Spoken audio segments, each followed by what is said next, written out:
Welcome aboard, TTA travelers. We hope you enjoy Tomorrowland Transit Authority's Super Skyway.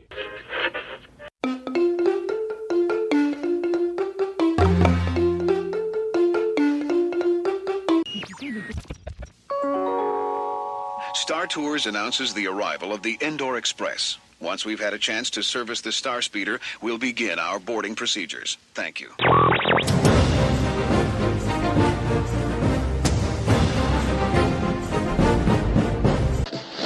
Body probe Sierra 657 is online for miniaturization in Bay 3. Condition code green. WDW Radio, your information station. Hello, my friend, and welcome to the WDW Radio Show, your Walt Disney World information station.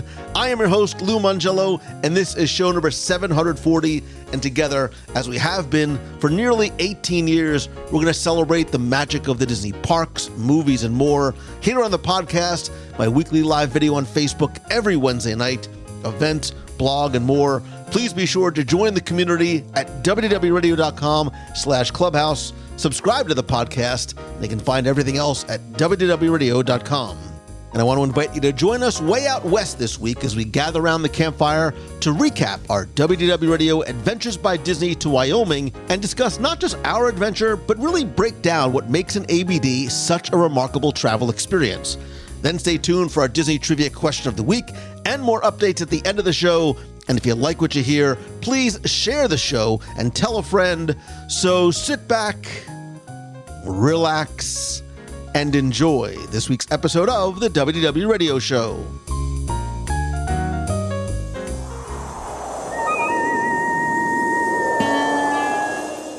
It took us more than 3 years, almost to the day, actually almost 4, if you go back to when we first announced it.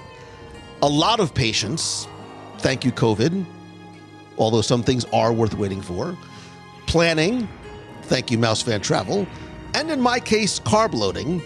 But on July 19th, 2023, we finally set off on our WDW Radio Adventures by Disney to Wyoming. And a week of new friends, new destinations, a lot of adventure, even more laughter, and I think a lifetime of memories. So this week, we're going to look back at our adventure, not just where we went and what we did, but I think also really looking into what makes Adventures by Disney and traveling as a group unique and memorable. And of course, I did not do this ABD alone, so I also cannot recap and review it on my own.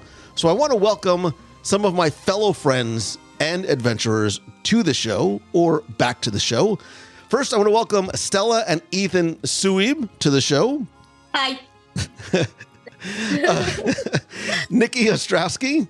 Good to see you again. It's been a long time. Yeah, it's been a very long time. Cameron Allshouse. Hi, good to be here. Greg and Linda Haas. Hi. And I'm only, I normally do ladies first, but Doobie, you know the rules. I have to save the princess for last. Doobie Mosley from Laughing Place. So happy to see all these faces again. Thanks for having me. Yeah, brother. Good. Doobie and I, we've known each other a very, very long time, but this is your first time ever on the show, isn't it? Yeah, it's usually Jeremiah's job, so I'm happy to be here. And of course, none of this happens without the lovely and talented Becky Mankin from Mouse Fan Travel. It is great to be here to talk about this because all I have in my mind is you on a horse. So I'm sure we'll get there eventually. I don't know why you're so fixated on me on a horse. You have no idea how many people were private messaging me going, did you get the video of Lou getting on a horse? Was Lou on a horse? Did Lou fall off the horse? So there's so many more embarrassing, a lot of great memories. There's a lot more embarrassing pictures and videos of me than just the horse, but that's fine. We will get to it. I want to thank you guys again. It has just been a couple of weeks, but in some respects, it seems like it was just yesterday. In other respects, it seems like it was a lifetime ago. And I thought we would do something a little bit different on this recap roundtable. And rather than do a day-by-day chronological activity-by-activity recap, I really want to share instead some of our personal reflections and reactions as a whole, while I think highlighting some of what made this trip special for us individually and I think collectively as a group. But in order to sort of frame it and give context to this adventure first, and then I want to talk to you guys individually, I want to give a quick overview of the high-level look at the itinerary, and then we'll dig a little deeper to it. So the Adventures by Disney to Wyoming took us to multiple stops on the 7-day adventure where we started in Jackson Hole, moved on to Yellowstone National Park and Grand Teton National Park, Jackson Lake Lodge, the West Thumb Geyser Basin, and Old Faithful Inn. We went to Yellowstone National Park again on day 4, the Lower Loop excursion, the Grand Canyon of Yellowstone hike, and then arrived at Brooks Lake Lodge for a few remarkable days of adventure and outdoor activities, a little bit of late night poker, but we'll get to that as well before our adventure wrapped up. But what I want to ask first, now that we've sort of given context of the trip, is who has done an Adventures by Disney before? Which of you have done an Adventure by Disney before? And if any, which was the adventure? Or Becky, we know you have 712 Adventures by Disney under your belt. Everybody other than Becky, who has done an Adventures by Disney before? Greg here has, with you guys. So which is the one that we've done together? Yeah, you and I, we went to Southern California, did Backstage Magic. It was amazing. And that was back in 2018. 18. Time flies. Anybody else ever done an Adventure by Disney before? Something that was it always something that was on your bucket list, or was it this trip that sort of brought you into the idea of doing this type of a vacation experience? Anybody?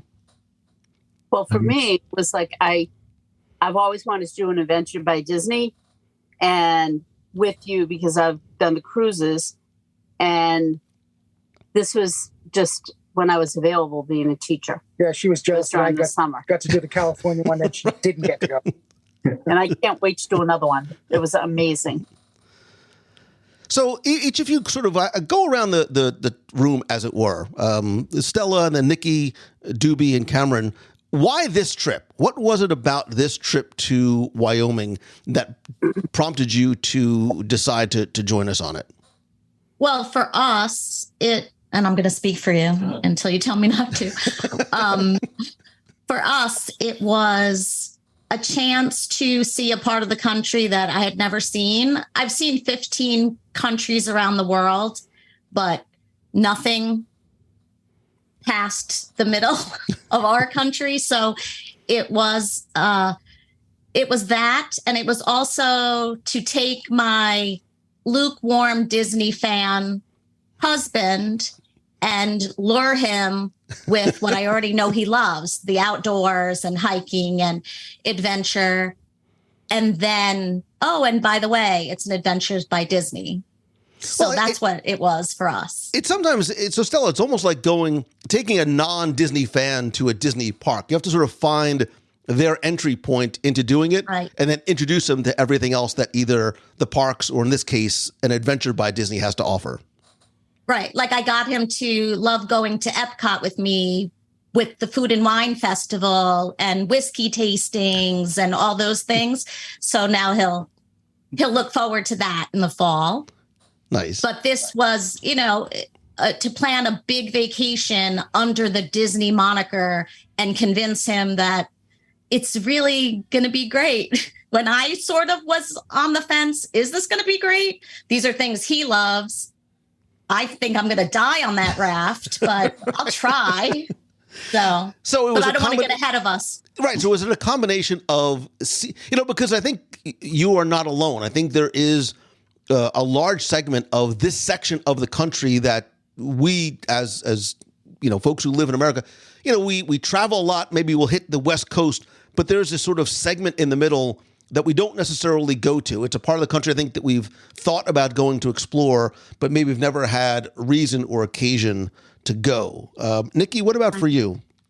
So this was actually all of my boyfriend's planning. So he's followed you since he and I met 5 years ago, and his number one bucket list trip was Jackson Hole.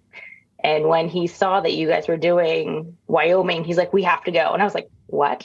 I'm so confused.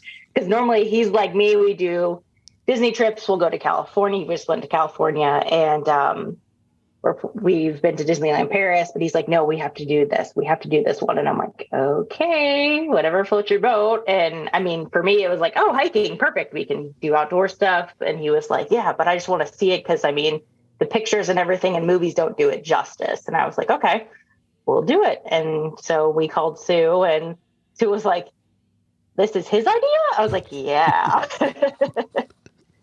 So yeah, I give all the credit to him for picking this trip out. No, I've never really had much interest in doing an AVD. I love cruising, and if I'm going to do something, I want to go on a cruise. But this opportunity came up when you guys were doing it back in 2020, and my boss Benji gave it to my wife and I and Gideon as a gift. I didn't even have to pay for this. This was a combination 50th birthday, 25th anniversary gift back in 2020, and of course, just like a cruise, which I never had any interest in prior to that. And now I'm hooked on cruising. Now I'm hooked on ABDing, and it's really sad. But no, it's not an experience I even thought twice about. It's not something I wanted to do. And now I realize why people do 100 of them, and I'm going to be broke forever. That's right.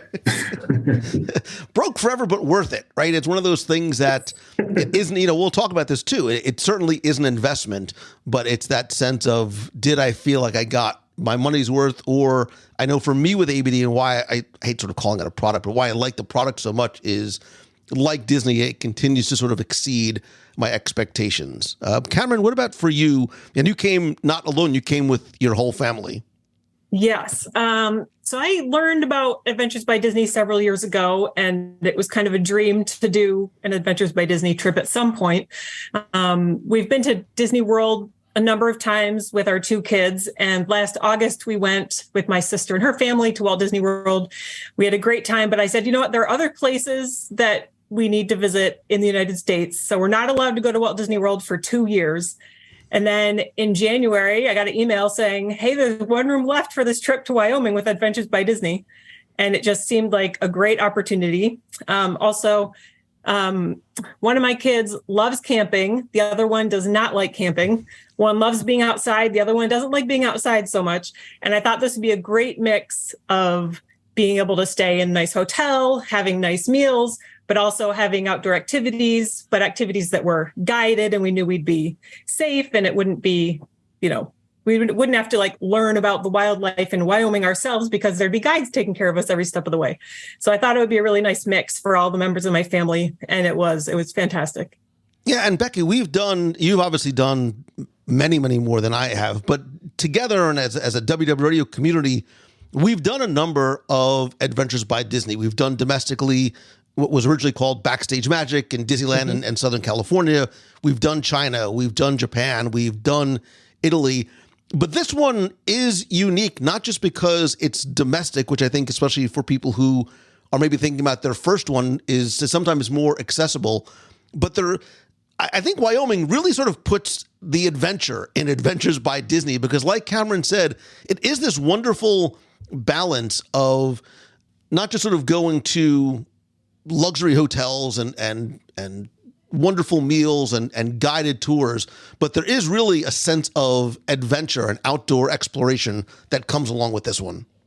Yeah, it's one of those situations where, you never really play tourist in your hometown. So there's always something in your backyard that is fun to go see, but you never do it unless you have people that are coming over to stay with you.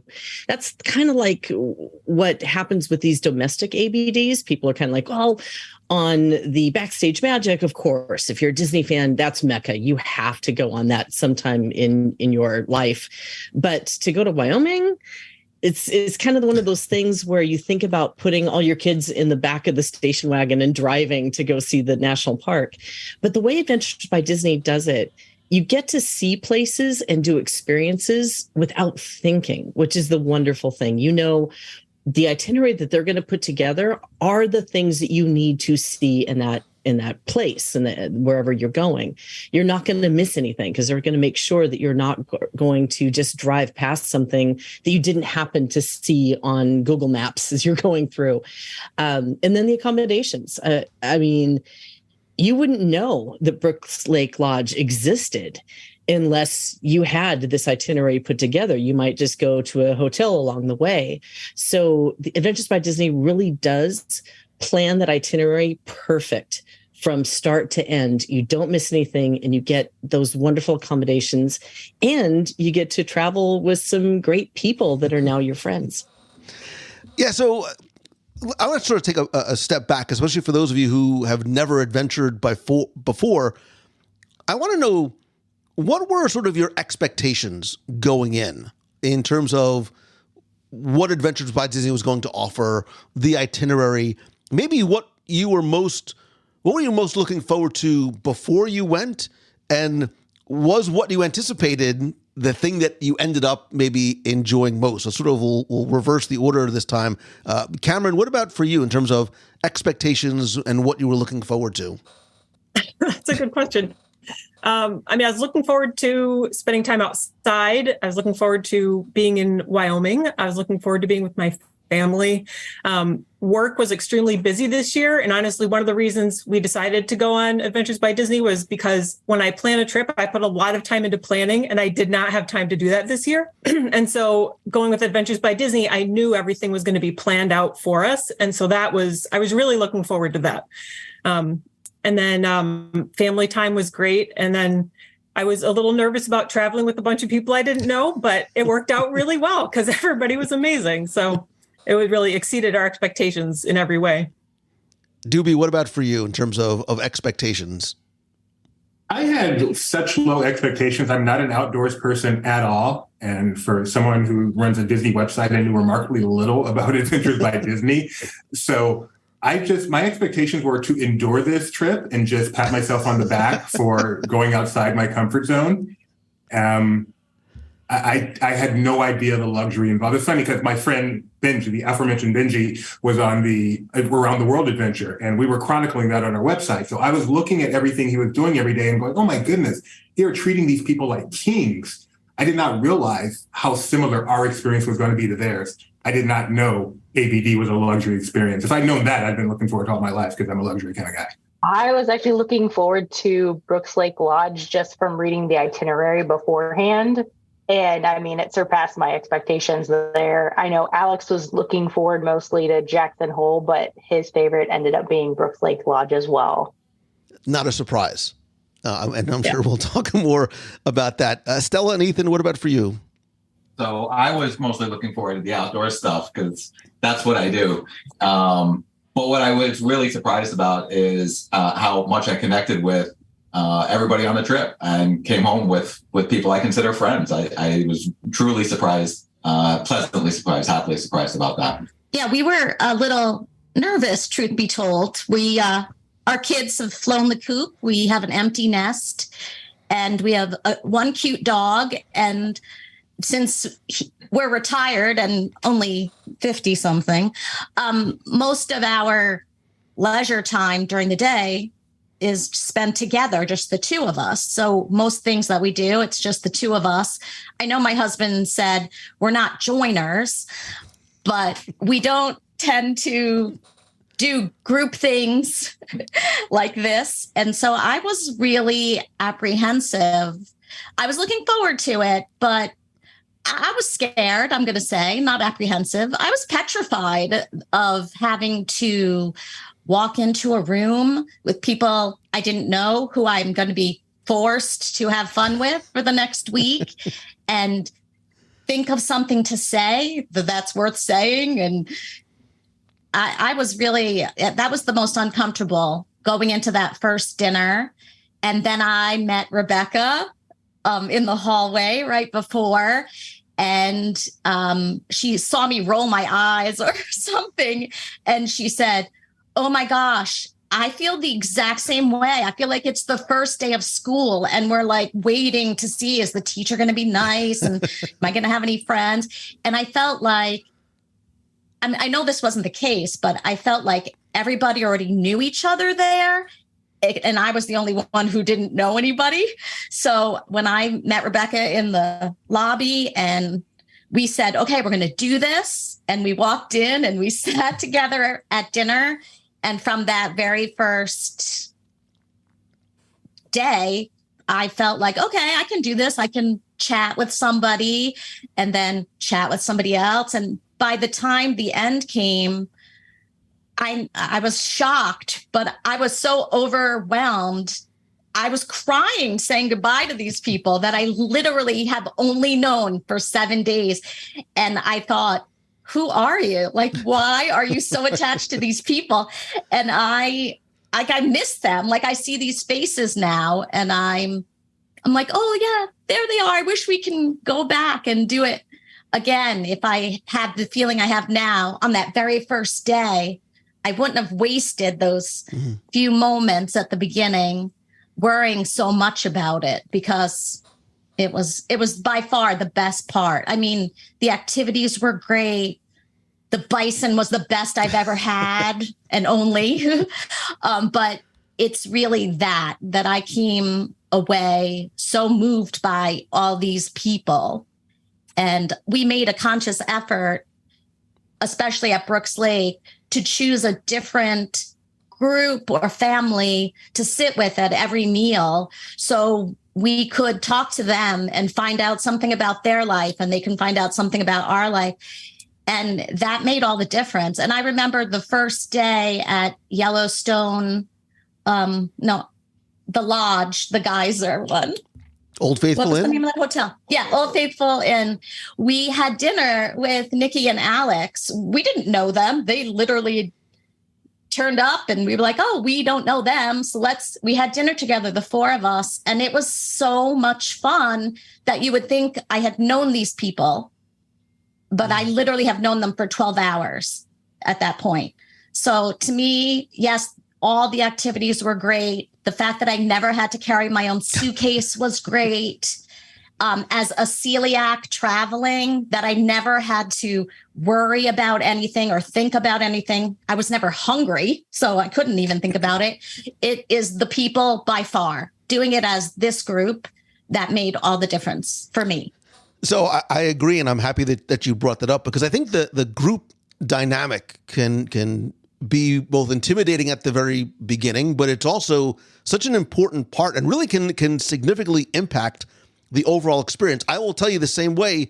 The first time I did one of these, and even when I've done cruises and things like that before, hosting, like, you worry, like, is everybody going to get along? It's like getting the whole family together at the holidays. Like, is the whole family going to get along? I come from an Italian family. It doesn't always happen that way around Christmas. But even with a large group of people who have never met before, I think it's interesting. And I'd love to hear from everybody else about, your feelings about the camaraderie with fellow travelers throughout the adventure and thoughts about going together as a group. Because yes, you are going, this is different because you're going with people that you don't know, but that you have at least something like WDW Radio is sort of like the common factor, right? There's the common thread between. How did you feel about, the group dynamic as a whole? Greg, you've done it before. Linda, you hadn't done it. Nope. Yeah. So what was your quick thoughts about the group dynamic? I think, like, for me, that was one of the things I was like looking forward to, because I've been on the cruises before that you were just talking about. And I knew how, like, when we get together as a group, how much fun it was. So I was really kind of looking forward to that. And I was looking forward to the just seeing the Rockies, seeing Grand Teton and seeing Yellowstone, and Old Faithful was just, that was something I was really looking forward to. And at the end, I mean, I could feel myself, like, when we were like, oh, what was your best part?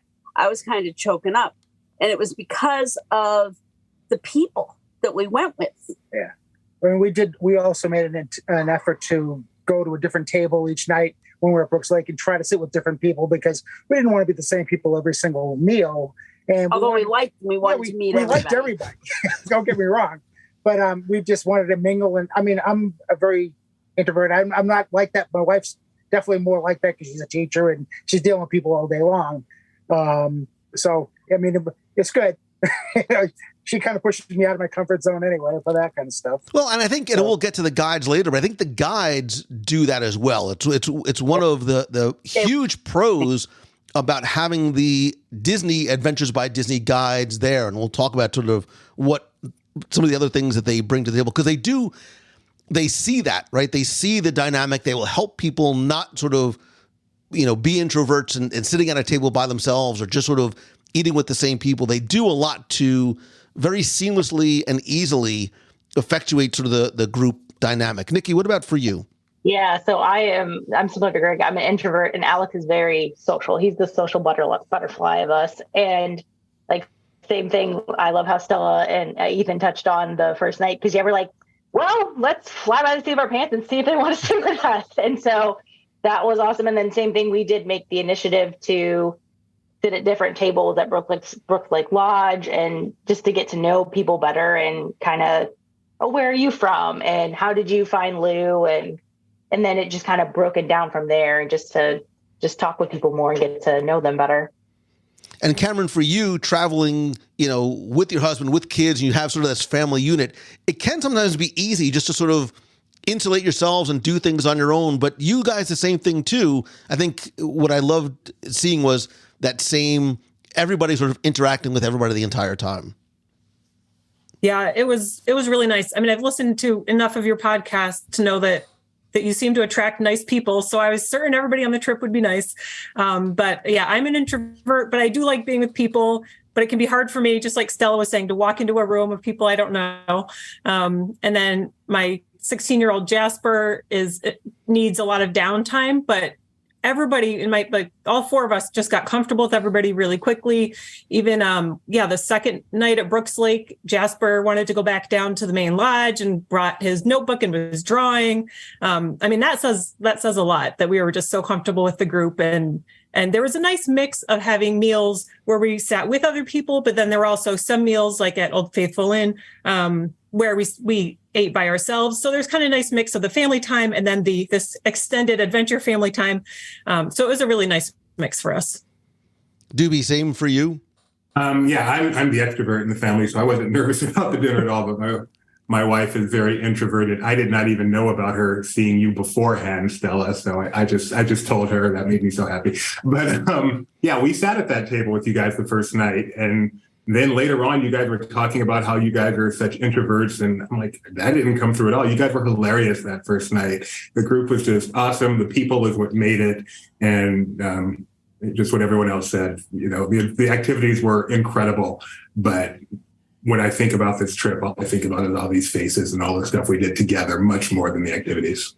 You would never know. I will be very transparent. I'm actually an introverted extrovert. I'm very introverted, and I imagine myself sometimes like coming as a guest, like the same thing. Like, especially if I would I travel a lot by myself. There's a lot of times when I travel by myself, I'm eating by myself, or I'm doing things by myself. But I loved how just organically the group and the people come together. And I know it's obviously very much by design. And Becky, we've done enough of these together to see. I think the very first time I did it was like, Becky, we've hit lightning in a bottle. Like, there's no way we could do another one of these and everybody's going to get along the same way they did on this first one. And everyone has sort of been a similar type of repeat. People forming bonds and relationships and lifelong friendships. And yes, there are a lot of like wonderfully emotional tears at the last, after spending 6.5 days together. It's incredible to see those types of bonds form so quickly. They do such a great job in the recipe of the design of these trips, how they pull people together. And I loved it too, as Stella was talking. All I could remember, Stella, was your face at the airport. You just looked at me and you were in tears, which I had heard the story about how apprehensive you were to join the first night, and to see that complete transformation in literally 6 nights was amazing to me. I love the way that they find that common string that every family, and I've been on other Adventures by Disney that wasn't a group like this, that we're kind of already ahead of the game because, like you said, everyone's got WDW radio in common. Most on some of these other trips, at the very least, you know that you love Disney or you love that location, but how they pull it together and just throw in a pinch of this and a splash of that and stir it together and create a family at the end of a week is amazing to me. And it happens every single time. And it's if you've never done an Adventures by Disney before, and the way that Becky and I, when we do them and plan them, and sometimes even, Becky helps to customize them, we're also very intentional in terms of the size of the group, right? We never want the group to be so large that it's easy to get lost in. I think this group was, 29 people, which was a really perfect number. We were all on the bus together. We all sort of ate in the same areas together, even in places like the Old Faithful Inn. So I think that really does help the group dynamic. We're talking about how this ABD, and I know especially for me, is very different than ones I've done in the past. Going to Wyoming is very different than going to China. It's very different than going to Italy. Certainly very different than going to, Pink's Hot Dogs in Southern California. And I think part of the appeal and the beauty of this ABD is the beauty of the destination, or the destinations plural. And Wyoming is known, and now I understand why, for its stunning landscapes and certainly the national parks. Which sort of the locations that we visited along the way, or parks, left the most lasting impression on you, and why? I'm going to mix things up a bit, and Doobie, you can go first. The obvious answer is Brooks Lake Lodge, which was really heaven. But honestly, I look at the downtown Jackson webcam multiple times every single day, and just want to teleport myself back there. I love the combination of small town yet touristy. It's just right up my alley. And, both mornings I was there. I got up early and just walked around the town when it was really quiet. And I love Jackson, Wyoming, and cannot wait to just go back there and, sneak back into the Ward Hotel and just spend more time in that little city with the little shops, and, go back to the local and see that crazy server we had. I love Jackson, Wyoming. I agree 100%. Really, so I see why people go and visit, and for those who can afford it, we'll get a vacation home there. Greg and Linda, what about for you? What was which location sort of left the most lasting impression on you, and why? For me, I love Jackson. Yeah, you love shopping. For the same reason. I love the shopping. I love walking around. I love the play. I love the cowboy bar. I loved seeing Old Faithful, but Brooks Lake Lodge, it was so relaxing, and you could do nothing or everything. It was amazing. I got to say, pictures do not do Wyoming justice. You just can't capture it in a picture. It's just so pretty everywhere. I was just thinking today, I think one of the things I liked the most about this trip is it was a perfect amount of we're on the go, and then there was enough time to relax and play poker at night. Which is not on the itinerary, just to be clear. There was just enough of, let's get going and let's relax. I got to say that just the scenery everywhere was so gorgeous, and that Grand Canyon of the Yellowstone, that whole hike we took. Oh, everything was beautiful. There's no scenery that's ugly. It's just beautiful everywhere. I always wanted to see Old Faithful. I got to see it. I saw it erupting twice, and friends were getting bored at my pictures.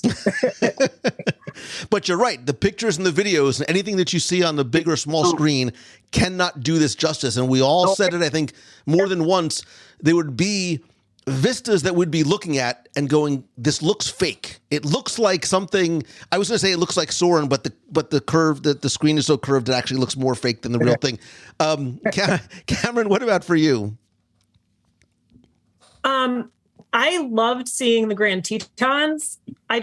could not get over it. It just was amazing. We were saying, yeah, it looked like a backdrop. We sent some pictures back home to our family in Massachusetts, and they were saying it looks like you're in front of a backdrop. But they were just amazing. There was still snow on them. I didn't know there were glaciers in Wyoming. There are glaciers. They were just stunning from every angle. We saw them a number of different days, and that was amazing. And then I'd heard of Old Faithful, but I did not know there were that many geysers in that area. Like everywhere you looked, there was steam coming out of the ground. And it was just, that was amazing. I hadn't known about that part of the geography there. So that was really neat as well. And then the Grand Canyon of Yellowstone was phenomenal. Yeah, I hadn't expected that. I was going to say Cameron stole mine because I was like saying biking against the Grand Tetons. It looked fake. And I sent video to my parents. They're like, that doesn't look real. And I said, oh, it's real. And that's real snow. But yeah, and I know Alex loved Jackson so much. He wants to go back again. And it's funny because I've already been pinged through a bunch of different races in the area. And I'm like, dang it, man, don't do this to me. To me, it's almost impossible to pick. I mean, the beauty out there. So we split our time between upstate New York and Florida. And where we are in New York, we're surrounded by mountains. We've got the Adirondacks to the north and the Catskills to the south. We have the Berkshire Mountains to the east. So we're literally surrounded by mountains. At least I thought we were surrounded by mountains. And then you get out west, those are mountains. I mean, they're stunning. It standing at the top of Brooks Lake Mountain, that view, I may never see something like that again.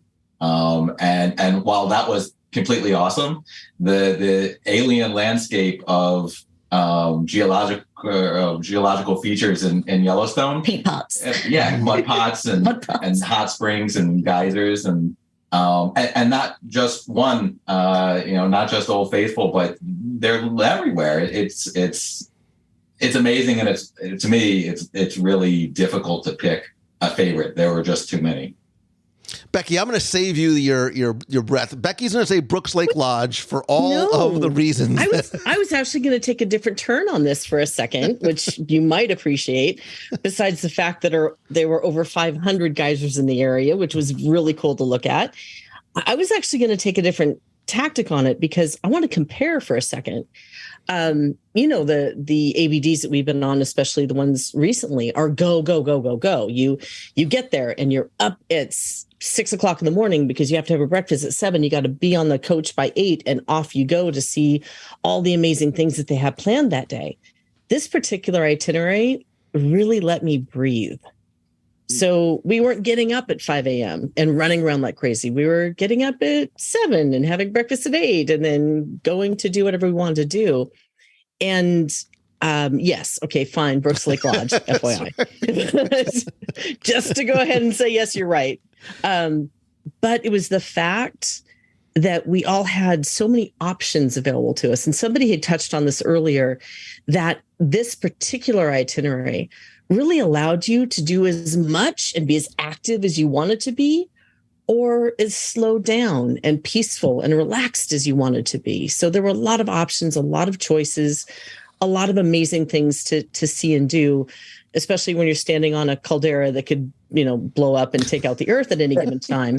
That's not necessarily in the marketing materials, by the way. Exactly, I know, but just the fascination of the entire thing. But to be able to sit on you guys were off doing things, just sitting on the grass at Brooks Lake Lodge and throwing a ball for the dog for an hour was just amazing to me. So a lot of things really hit home, but yeah, all right, fine. Brooks Lake Lodge. For me, I was very fortunate as a kid. We traveled a lot of the country by car. My mom didn't fly, so we drove through a lot of the country, and even one summer we went from New Jersey sort of across the top of the country and then down some of the western states and then across, but never really hit this part of America before.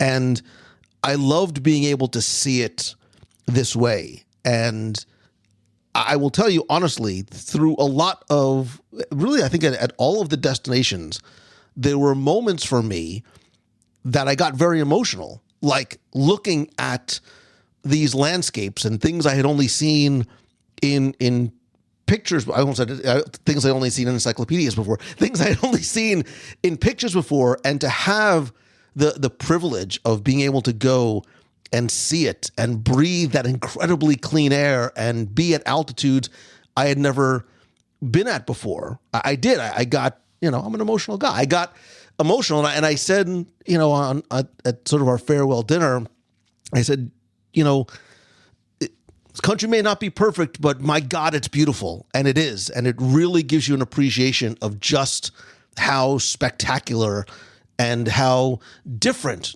parts of the country are. We don't have mountains in Florida. We have speed bumps. Like, that's about it. That's about as high as the mountains go here. So it was a remarkable experience. I just got to throw in the amazement of your daughter when she found out that she was actually standing on top of a volcano, literally running around in circles going, why didn't anybody tell me that this was a volcano? Nobody's told me that this thing could erupt.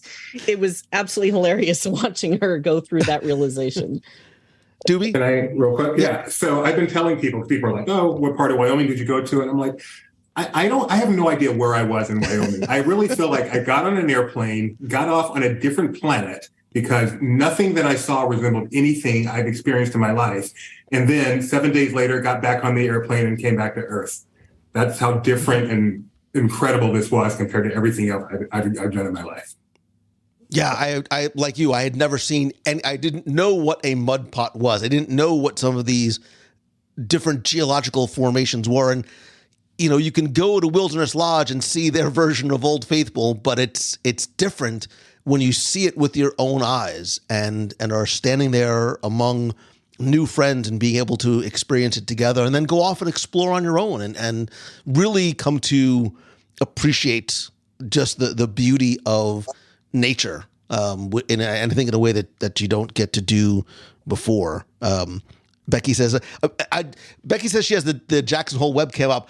I may or may not have opened it up a couple of times myself. I don't know what he said that. I'm like, oh my God, there's a webcam. And I poke that in there and it's on the other screen. And it's really cool to look at that and see all the excitement. And I wish I was back. Right. And to say like, I was there, right? I was there and somebody just said, yeah, Brooks Lake Lodge has one too. But in addition to just the being outside in nature and exploring all the natural beauty that Wyoming has to offer, there were so many different activities that you could, and what I love about especially this ABD2 is you could choose to do what you felt comfortable. Some of us chose to do things that made us uncomfortable. We'll get to that as well. Or just to do nothing at all. So we talk about things like whitewater rafting and horseback riding and archery and having a ranger, right? A ranger come along with us and guide us through some of these natural landscapes to explain to us what we were seeing. The guides taking us on hikes of different elevations and different levels of stress and strain on our little bodies. We'll get to that as well too.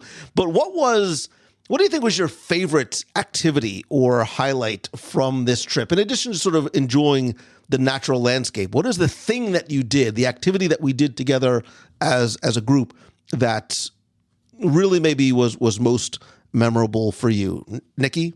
Probably the hike, the large hike to Brooks Lake Mountain. That was pretty cool. I was very worried for Alex. I was very worried for you, Lou, and a couple other people. And I was like, ooh, but I mean, it was just cool to see the view at the top and know that you accomplished going from 9,000 feet to 11,000 feet in altitude. And it was just amazing. I would highly, highly recommend it. Greg and Linda, what about for you? What highlight or activity was your favorite? I think I liked the raft. Oh, we did she didn't do the white raft. We did the float. We did the float. Mm-hmm. Beautiful. Working with Becky, that was fun. Yep. And I'm like very proud of myself for doing the hike. The one from Yellowstone. Right. What they call from Lola Falls to Artist Point. That was a nice hike. I mean, Thank you, Nikki. There was a few switchbacks there that were a little tough in the middle of the hike, but it was still great. And it was just beautiful too. So it felt like a real sense of accomplishment when we were done. Yep. Doobie, what about for you?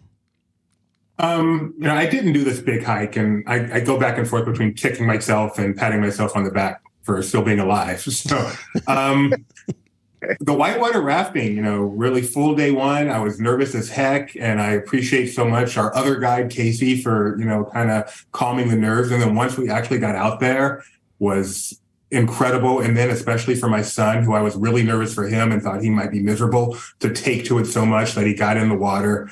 It got off to a great start. The whitewater rafting was incredible. Yeah, love Gideon. Everybody loves Gideon. He was awesome. I'd have to say whitewater rafting first. That was really fun. It was exciting to go through some rapids. It was fun to be in the little mellow parts where we could jump out of the raft and swim. My family was some of the first to jump in that freezing cold water. So that was really fun. And then we went horseback riding, which we hadn't done before. So that was really fun as well. And Jasper was a little nervous about it. Brennan was excited to try it, but afterwards my kids loved it. They were really excited to have that opportunity. And then the Brooks Mountain hike was amazing. So I can't pick just one, but whitewater rafting was really, really fun. It's hard because each one offered something different, whether it was the views, whether it was something, a physical activity. I know with the horseback riding at Brooks Lake Lodge, you're sort of in this valley of incredibly, high mountains that just seem like they are so high and so far away. And when you get to the top of it on your horse and you look down and you see the lodge and then come back to the lodge and go, I was up there. Like I made it up, up that mountain by horse. Yeah. It was pretty incredible. We did the horseback riding one day and we rode the horses by the bottom of Brooks Mountain. And then the next day we hiked to the top of the cliff at the top of Brooks Mountain. So that was pretty amazing seeing it from the two different perspectives. For me, we hike in real life too. So I loved hiking, and I was very proud of the fact that I didn't die on the Brooks Mountain hike, even though it was tough. But I have to say, for me, the most memorable had to be the rafting, because I think that's what I was most afraid of. And I thought up until that morning, I almost talked myself out of it up until that morning. And then I decided, when am I ever going to do this again? So I'll just do it. So I did it, and I was sandwiched. I don't know if you remember, Lou, I was sandwiched in between you and Deanna behind me. So between you making me laugh and Deanna counting, so I knew when to row and when to stop. I felt very cared for, and I had so much fun. And when Marion sat on the end of the raft, and she was really like, it's so fun, just do it. What's the worst that could happen? So I did it, and it was so fun. So that to me was the most out of my comfort zone physically that I was. And it's the most memorable because I can't imagine I'll get an opportunity to do that again. So I'm very glad that I did it. So there's a couple of really important points there, right? First and foremost, like in the Disney parks, anywhere else, safety is always number one, right? So you know that anything that you do is going to be the safest possible thing you could do anywhere. So if you are thinking about doing whitewater rafting or you want to do a hike, this is the time and place to do it because you are surrounded by people who have expertise where safety is a priority. So I never worried about that, right? Because I've done the ABDs before. Normally, like I'd be like the nervous parent, like watching my kids, even though my kids are like 19 and 18, like, the nervous parent with their kids in the whitewater rafts hitting class 2 and class 3 and sitting on the end and jumping in the water. But there's this recurring theme as we're talking, and I noticed as the ABD went on, which was this idea of pushing beyond your limits. I think many of us took on our own individual adventures, whether it was horseback riding or going outside your comfort zone and doing the whitewater rafting, hiking. I was so excited for what I thought was going to be like nice, calm, simple, like majestic, cue the music, hikes, and it was going to be like all downhill and there'd be snack stops along the way. It wasn't like that. And as the ABD went on, we were doing more. I was so happy that I was able to do these things individually, do them with my family, do them with you, my extended family. And all along, we're sort of hearing whispers about the hike at Brooks Lake Lodge, like the big hike at the end.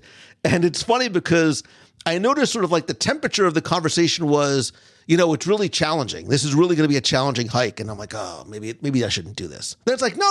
If you could do whitewater rafting, you can do the hike. I'm like, okay, I can do this. And then my kids are into it, and Deanna's into it, and everybody else is like, yeah, I'm going. And they're like, it's a challenging hike, right? I will admit again, this for me was the most physically challenging activity I've ever done. And I wouldn't have done it, nor would I have been able to do it without the group, right? The group is so supportive. The guides are wonderful. I am, embarrassed and not embarrassed to say that maybe I was bringing up the rear of the pack a few times here and there. And you have these moments like, I can't do it. I just can't go any farther. But this idea, Stella, of this is the only time I'm going to be able to do it. And I need to sort of push myself. And the guides are so wonderful. And again, we'll talk about Dusty and Casey a little more. Of course, they're also liars too, because it's one of those, it's like running a marathon. Like, oh, you're almost there. No, you're not. You're not almost there. They'd be like, I remember they said, you're almost to the meadow. And I'm like, oh, the meadow, I'm assuming, is the top of the mountain.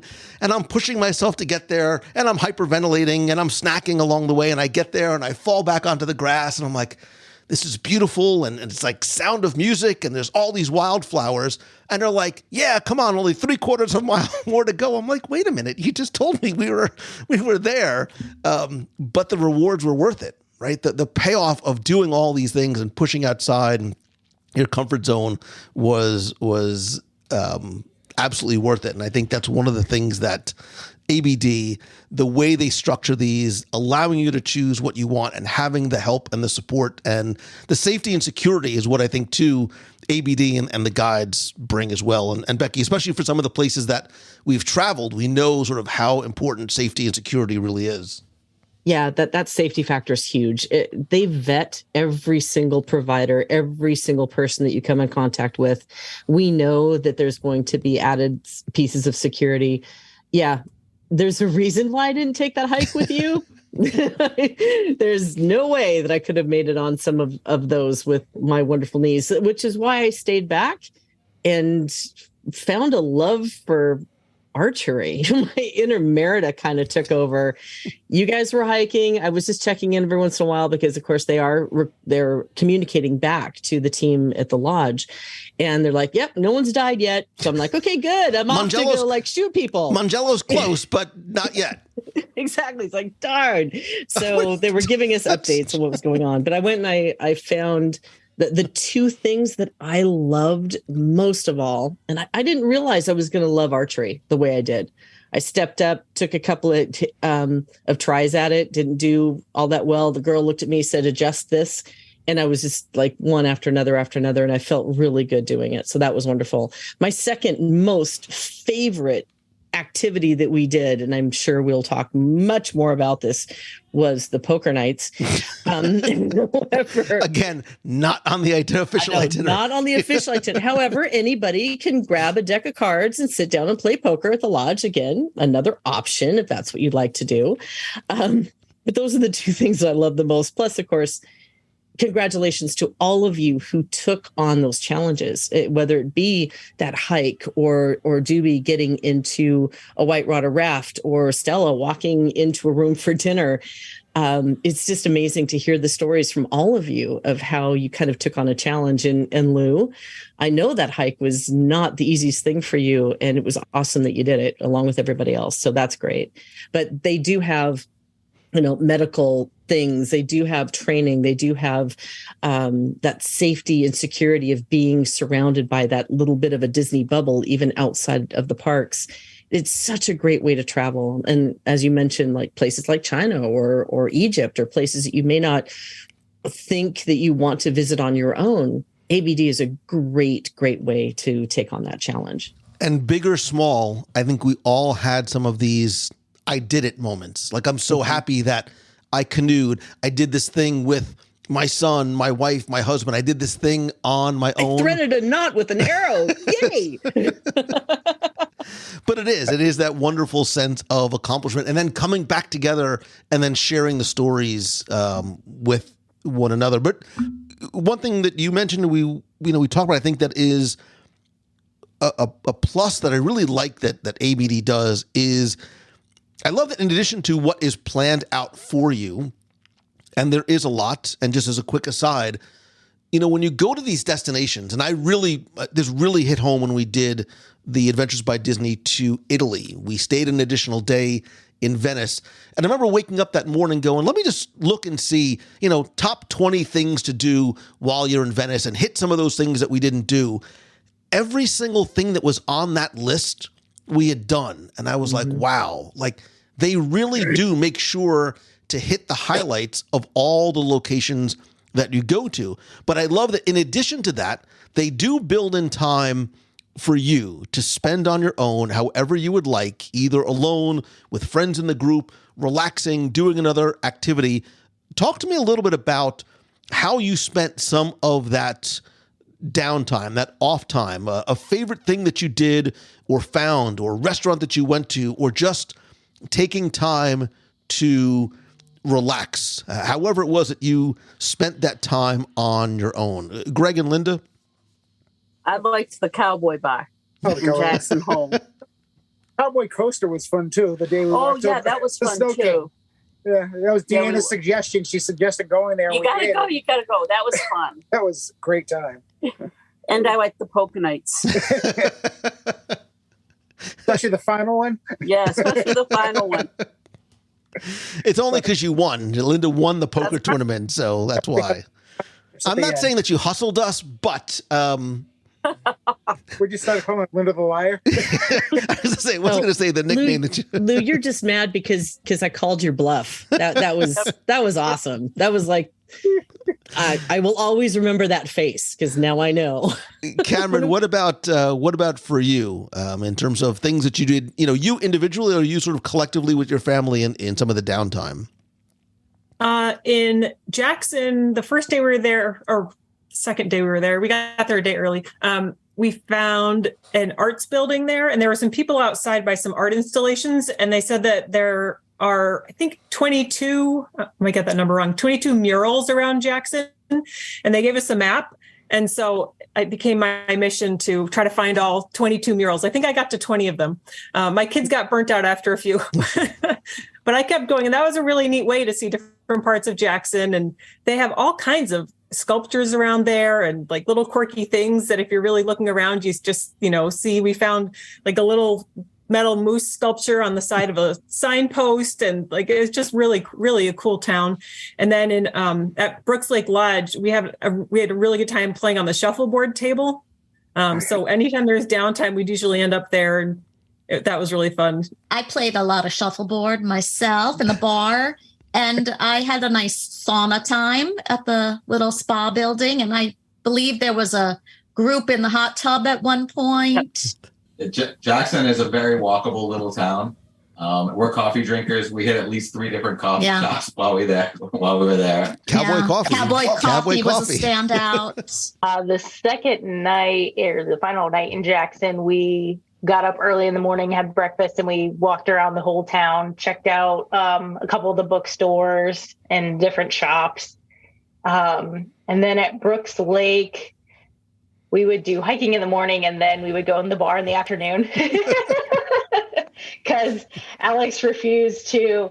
We need to relax. So we made friends with the bartender, and she gave us all the local beers to try. And we talked with Ian, who was the chef, and learned all about where he sourced all the meat from and all the food and cooking techniques. So that was a lot of fun.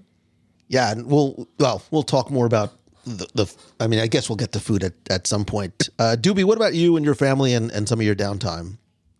So I'll speak for my family too. I know Rebecca enjoyed the hot tub enough that she went to it twice. I think that first time it was you and Linda, or she and Linda that were there, and she talked how much she liked that. Gideon, I guess this is maybe technical activity, but not really. After horseback riding, he just had some downtime, and he ran into Dusty while all you crazy people were off hiking. And he and Dusty went canoeing together for an hour, just the two of them. And, you know, Dusty has a background. He still works at Disney World and entertainment. So he and Gideon talked Disney.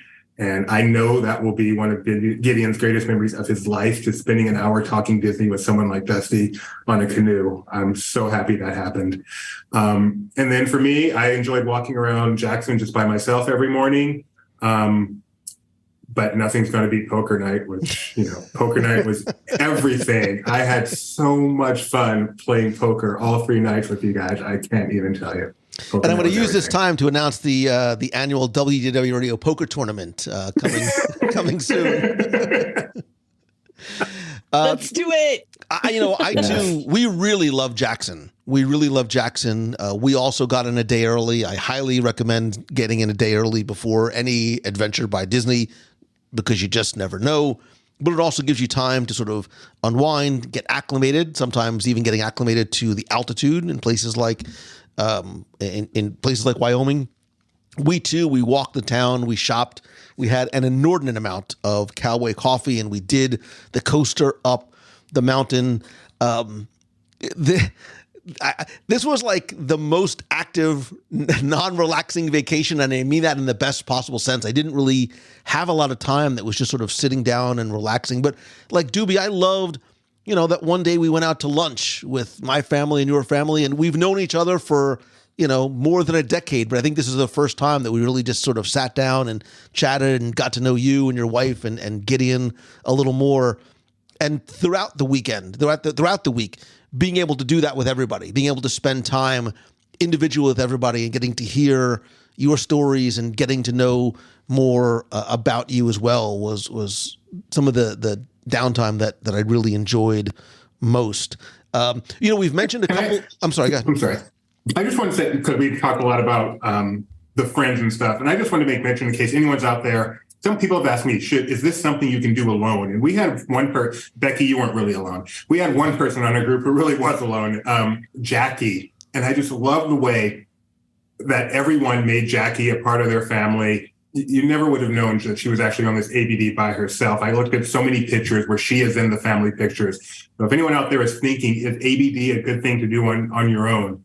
I can't imagine a better vacation to do if you're a solo traveler. Yeah, that's a great point.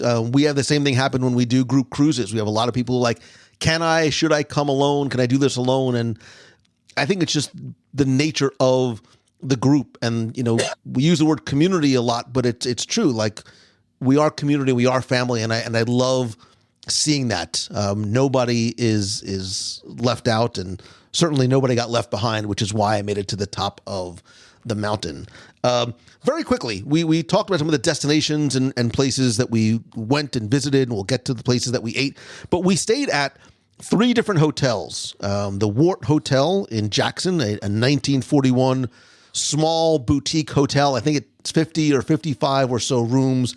The legendary Old Faithful Inn, which, yes, go into Wilderness Lodge, and you clearly see a lot of inspiration. One of it's one of, if not the largest, I know at one point it was like the largest log-style structures in the world, built by just 50 people in 13 months, which is crazy. It's spectacular.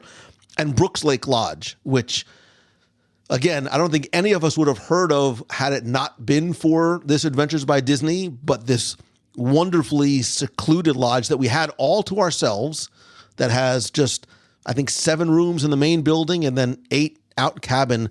Which of the 3, let me do it this way. Who does not feel that Brooks Lake Lodge was your favorite of the 3 resorts that we stayed in, and why? Doobie's like, he's sheepishly raising his hand. I mean, obviously, when you take everything into account, Brooks Lake was the best. But just looking at the lodging itself, especially since we ended up in a main room by our choice, so I'm not complaining. I really, really, really, really like the Wart Hotel. It's such a fun hotel. It used to be a casino, and all the decor around there. The food was really good, and obviously being right there in Jackson, I even went down to the gym one morning, and so I really like the Wart Hotel. I do. Really nice. Real metal keys. Yeah. So. Yeah, there's something very charming. I'm going to stick up for the Ward Hotel, even though obviously Brooks Lake Lodge is the winner. I'm with you. I love the Ward. I really like the Ward Hotel. It told the story really well because you're going back to the Old West. And yeah, when they handed me the metal key again, it's like, what do I tap this on? I forget how to open my door.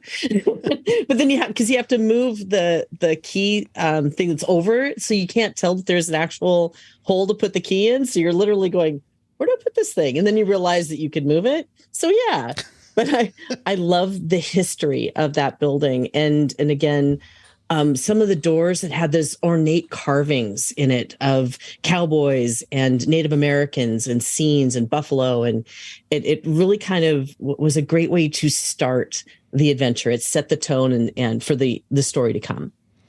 So one thing we haven't talked about really yet, although we've alluded to it a little bit, and you're probably, hi, I'm Lou, surprised it's taken so long to get here, but dining experiences on Adventures by Disney are often a memorable part of any Disney adventure. No matter where you go, Disney really makes sure that they select locations and dining experiences that are just that. They are true experiences, not just because of the cuisine, but maybe where it is that you're eating, whether it's the Jackson Playhouse and the show that we got to see after.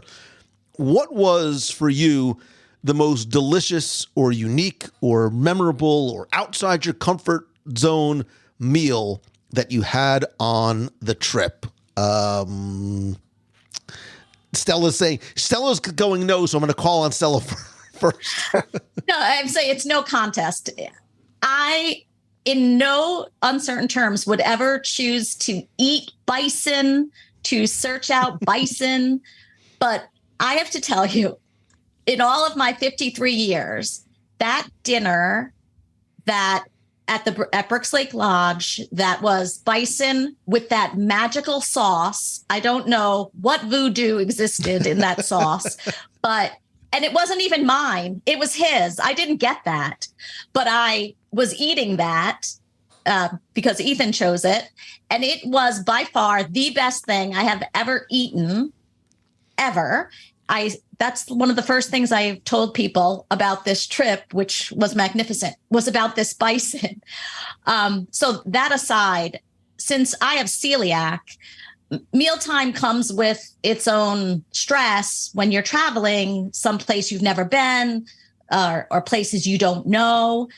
But this trip was so seamless for me that I never had to ask more than once, if ever, oh, is this gluten-free? Is there something in the sauce? Like, everybody knew, everybody was prepared.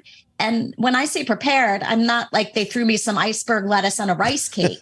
Like, this was good food, specifically made gluten-free.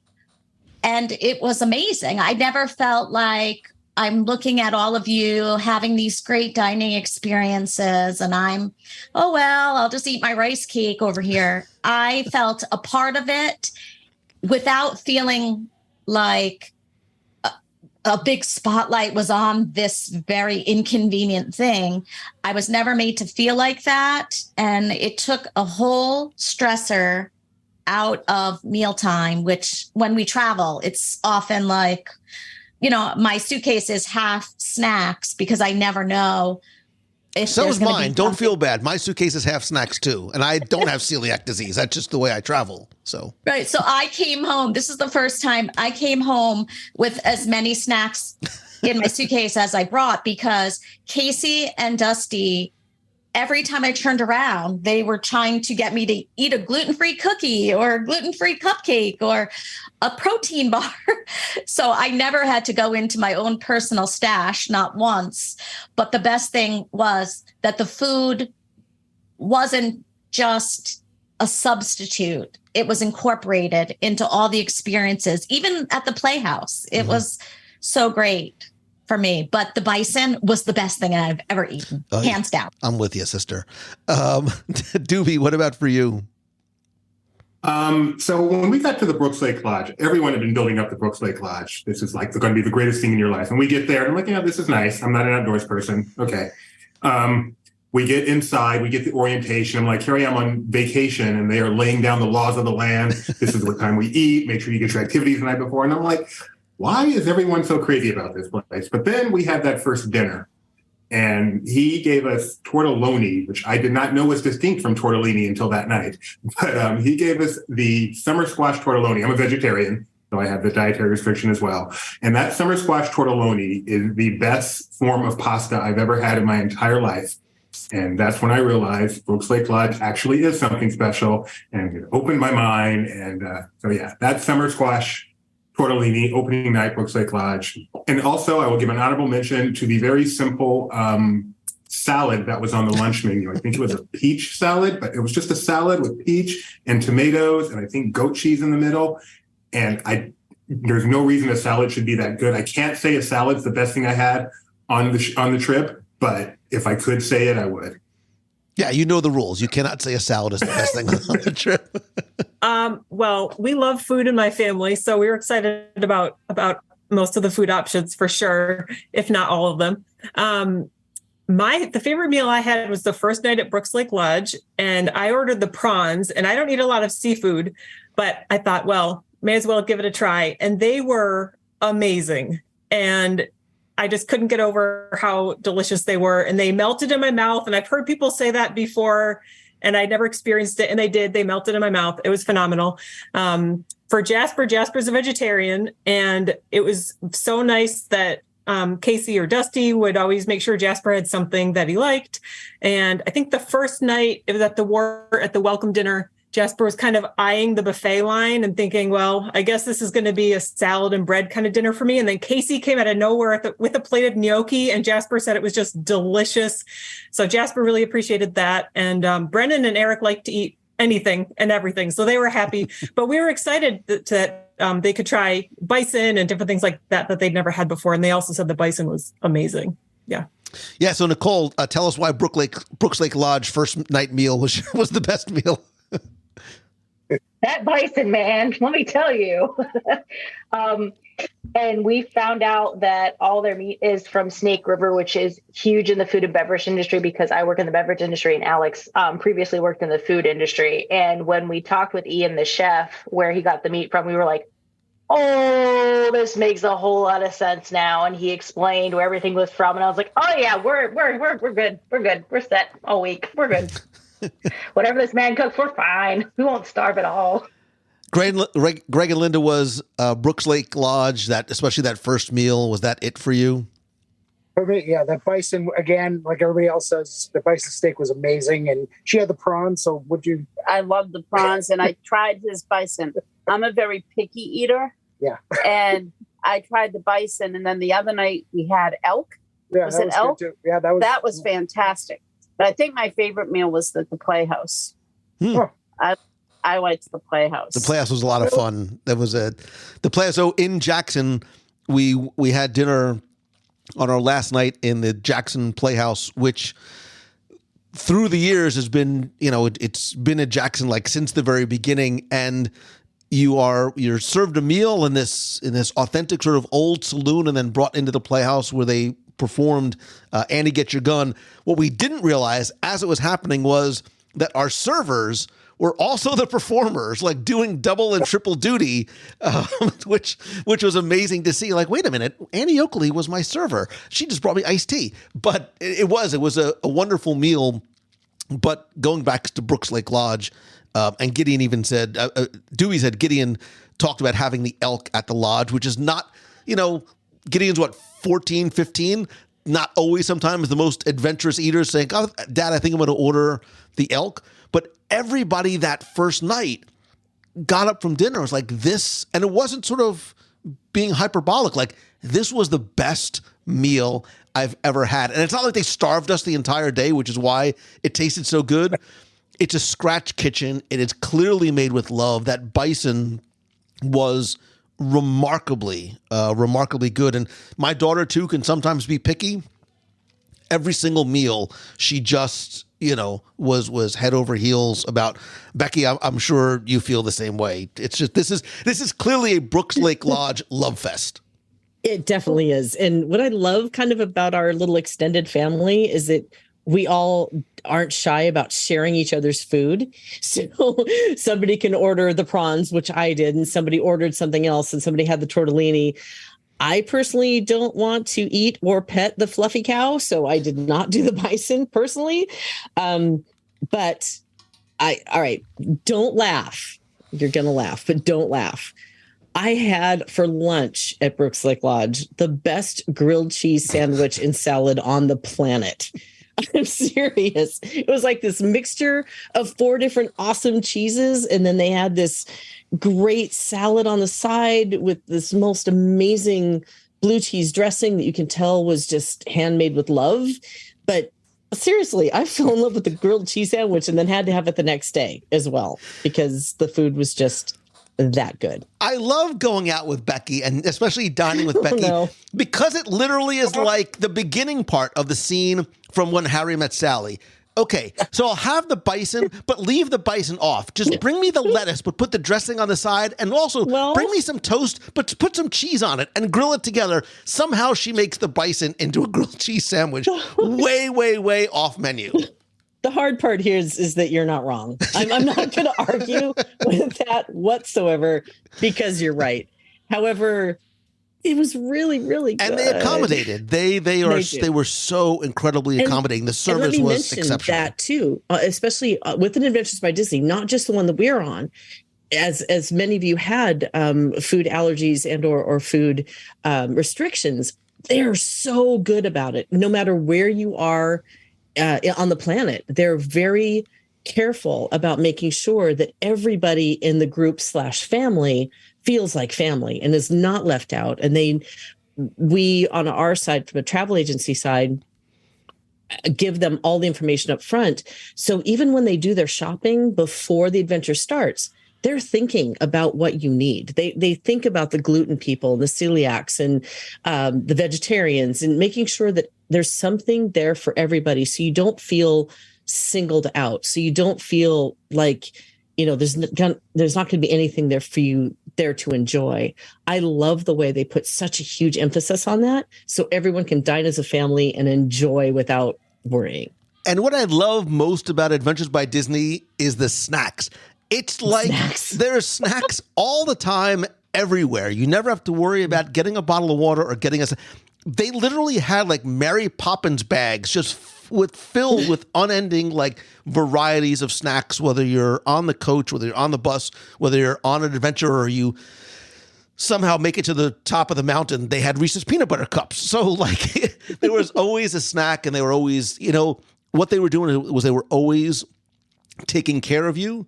And like Disney, right? Everybody, there are no VIPs because everybody is a VIP. And I really wanted to sort of save this until close to the end and talking about the adventure guides.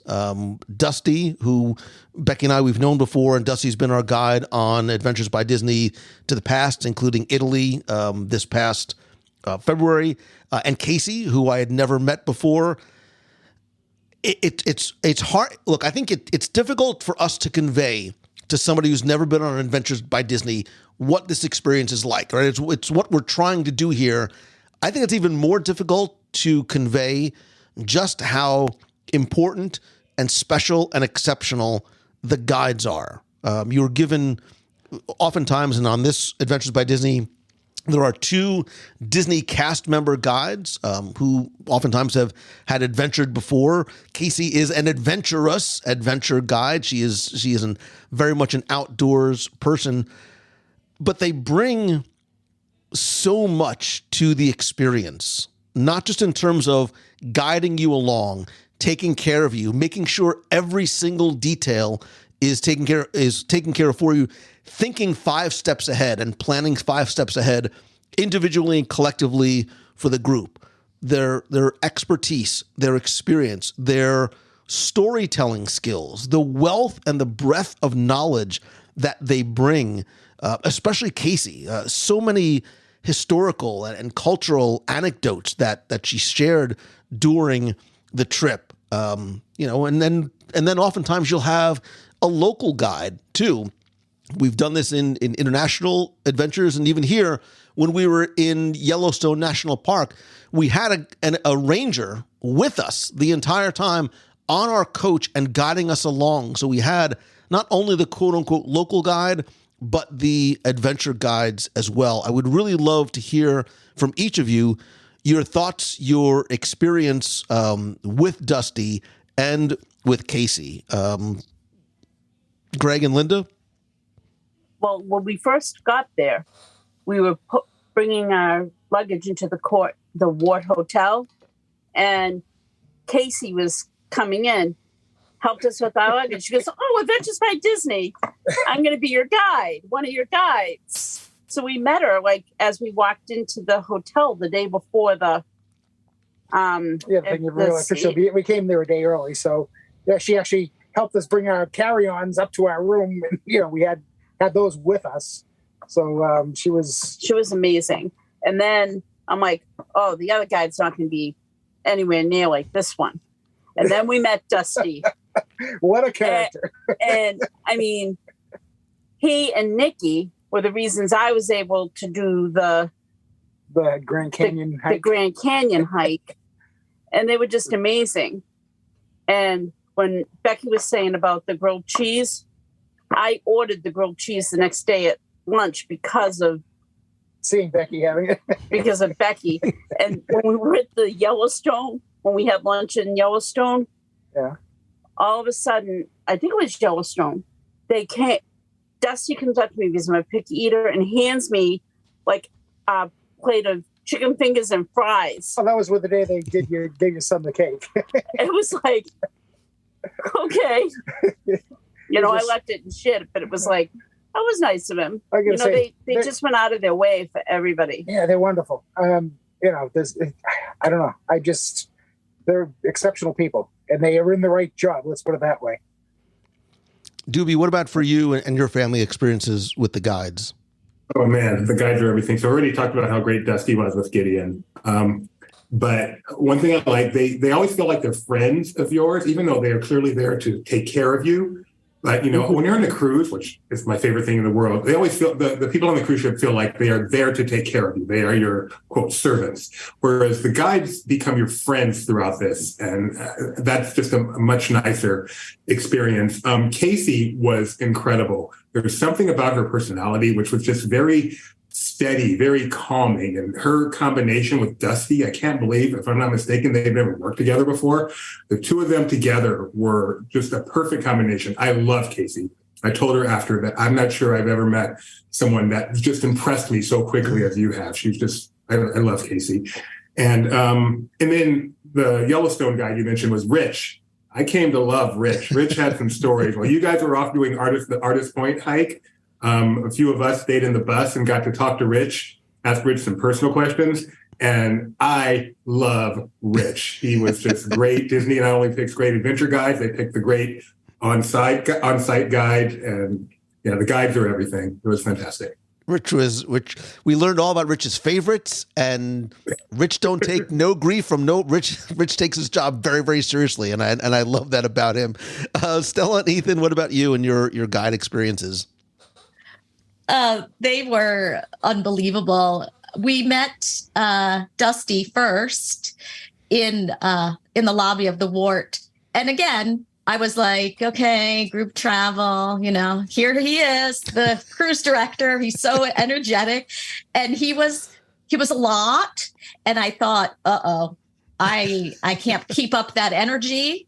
And by the end of day one, I felt like I had known him all along. And Casey was so remarkable. Like, she had a story about everything that we were encountering. She was so entertaining, yet so organized and so warm and so encouraging, where doing all those things out of our for me, out of my comfort zone, she had a way of making you believe that you could do this. Like, you can do it. It's fine. It'll be great. And you believe her, so you do it. And it's amazing. and they seem to be able to solve a problem for you before you realize it's a problem. So like I said, I never was hungry or thirsty or lost or anything. They were there and spraying our faces on the bus was so great. Toner time was like my favorite thing. Who does that? Like, no one does that for me. So I found that to be a memorable Dusty-ism that I will carry with me. And what about you, honey? Yeah, I thought they made a great team. Between the two of them, Dusty was the entertainment. And Casey was the adults in the room. and besides those two, Rich was great. Brad, who was one of the guides on the hike that we did, was a Forest Service guy who taught me what miner's socks are. For anybody who went on that hike, didn't go on that hike, miner's socks are a type of wildflower, which I said it several times on the trip, and I didn't. I think maybe somebody mentioned it here, but that was actually something that really surprised me about Wyoming is the amount of wildflowers, the variety of wildflowers, the brilliant colors everywhere we went. But miner socks are a particularly stinky flower that we encountered on our hike that actually smell like miner socks. Ew. They are. I cannot say how much they made this trip a breeze. So we came in late and we actually missed the dinner at night. So they met with us at 9:00 at night, did a full run through in 15 minutes. And of course, Alex has to ask 1.5 million questions. And I just go with the flow at that point. And he's just like, what about this? What about this? And I'm like, oh Lord, here we go. And they were so patient with him. And I'm like, okay. And then, of course, Alex is like to Dusty, where are you from? And he's like, Georgia. And I was like, oh no, here we go. Georgia and Alabama. God help us all. And they just were bantering back and forth. And Casey and I looked at each other and I'm like, I'm so sorry. And she's like, oh no, this is funny. And then they literally came to our rescue the night we were supposed to fly back. Our flight was supposed to leave at 7:00 in the morning. And it then got delayed. So Dusty was frantically on the phone, changing around the van times. And I know, Becky, you mentioned this makes your life so much easier because they take over for you. And I was like, this is nice. I'm not panicking about having to rearrange like an Uber or a car to come pick us up. This is fantastic. But again, Dusty and Casey made the trip seamless. And like, I didn't have to worry because again, I'm a planner. So like, if something doesn't go right, I'm like, oh crap, I got to rearrange everything. What do I need to do? And they're like, oh no, we got it. And I'm like, okay, sounds good. But yeah, it was, I'm just shocked they've never done this together because they just were so cohesive with one another. Cameron, what about for you? Yeah, Dusty and Casey were amazing. I mean, I agree with everything everybody said. They were a fantastic team. They were fantastic individuals. One thing that we haven't talked about yet is that they took pictures of all of us, a lot of pictures, which was great because when we travel, we hardly have any pictures of the four of us together because I'm taking pictures of Eric and the kids, or nobody wants to stop and get a picture taken, but Casey would say, all right, this is a picture spot. Everybody line up. Family 1, family 2, you'd get in place. They take your picture. You'd move. The next family got in. They'd take their picture. They'd move and they'd get all of our pictures taken in any special location. Like we stopped at the Yosemite or the Yellowstone Stein on the way into Yellowstone, and all kinds of other, scenic and iconic places. And so it was really special to have all those pictures of the four of us, which again, rarely happens. And then pictures of our whole travel family, which was really special too, to get those big group pictures. So that was really an added bonus for sure. And that recap video that they do, spoiler alert, at the end of the Adventure by Disney for you. And we get to sort of, see that for the first time together. But I think a lot of you brought up a really important part, because I think part of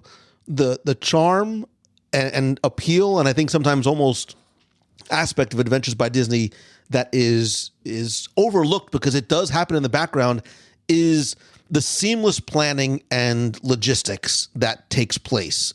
These behind the scenes efforts of the guides and obviously, Mouse Van Travel and the travel advisors, beforehand with the trip too. But even as the Adventures by Disney is going on, Nikki, your story is indicative of not the exception, but the norm. I tell the story over and over again because I think it's important. When we went to China and we were, Becky, I don't know if we were going from Shanghai to Beijing, we were going from somewhere to somewhere, and we were at the airport. There was a problem with the plane.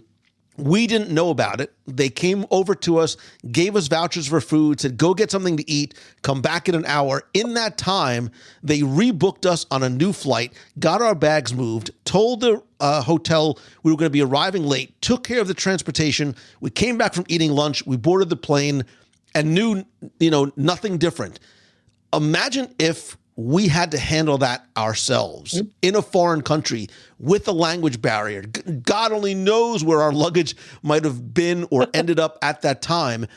I repeat that story because it's remarkable, and it's when something goes wrong or when something needs to happen that, and I don't like calling it like the insurance policy, but this sort of warm, comfortable, protective, huggable blanket of Disney that the guides provide is very comforting. Like, it makes a huge difference. And when you need a special dietary requirement, when you need an extra Reese's peanut butter cup, when Casey needs to help the old man at the back of the pack push beyond his limits and get up this mountain that he would not have done otherwise, and not make me feel awkward or weird or bad or uncomfortable about it, and was sharing stories like, It did. It was very, very impactful for me. And I think they were this wonderful yin and yang, Martin and Lewis combination of guides that really was sort of the perfect mix. And Becky, it's not just Dusty and Casey. This is something that we saw not just on this ABD, but, knock on wood, it's why these guides are sort of the best of the best of the best, because it's a consistency, and it's a reliable consistency on all of the adventures. It is incredibly consistent. Every single one that I've been on, the guides have been top notch. And as many of you mentioned, it's amazing how well they work together. It's the very first time they met. I was in the room when they met each other to say, hello, and this is what you're going to do, and this is what you're going to do. Every single adventure has that consistency across the board. And I always kind of think of them as the ducks on the top of the water that are just floating, but you're not seeing the little legs going 100 million miles an hour underneath the surface. And it's meant to be that way. It's like at Disney. There's backstage, things that are going on behind the scenes and backstage, and there's the show on stage. So we as guests get to see the show on stage, not only from the theme parks, but on an Adventures by Disney too. They're not going to bother you with these little details because that's the piece. We don't have to think. We just get to enjoy, which is one of the reasons why I love doing ABDs, because as Nikki mentioned, I'm kind of a hood ornament on these. They involve me. They tell me what's going on just so that I'm aware, but I'm not running around like a mad person like I normally am on some of our group things, because I'm doing their job. And it's wonderful to see the cohesiveness of the two, the constant communication. If something is going wrong, or if there's a guest with a challenge, they're discussing it. They're talking about it. How can we make this easier? How can we make this experience more magical for this family who might be having this challenge? It's such an amazing thing to see both sides of the backstage and the onstage, and to see how it so beautifully comes together. And again, it's across the board with every Adventures by Disney I've ever been on. So while you're in love right now with Dusty and Casey, you might go again and meet a couple of others. You're like, oh my gosh, these guys are the best guys ever, but so were they. How are you going to reconcile this? They do such a great job of casting this role, and they work so well together, and it makes a great experience for us at the end. Yeah. And it's like you said, it's the Disney guides and it's the local guides too. I still keep in touch with Tomomi, who was our local guide in Japan, because you form these bonds, and it's not a manifested one just for the trip. You sort of, you bond with them as well. I won't put anybody on the spot, but does anybody have, there were so many wonderful moments. There was a lot of laughter. There was tears. There was all these different things. Do you have one sort of standout, funny or heartwarming or memorable moment that happened during this trip that you will take with you and remember for years to come?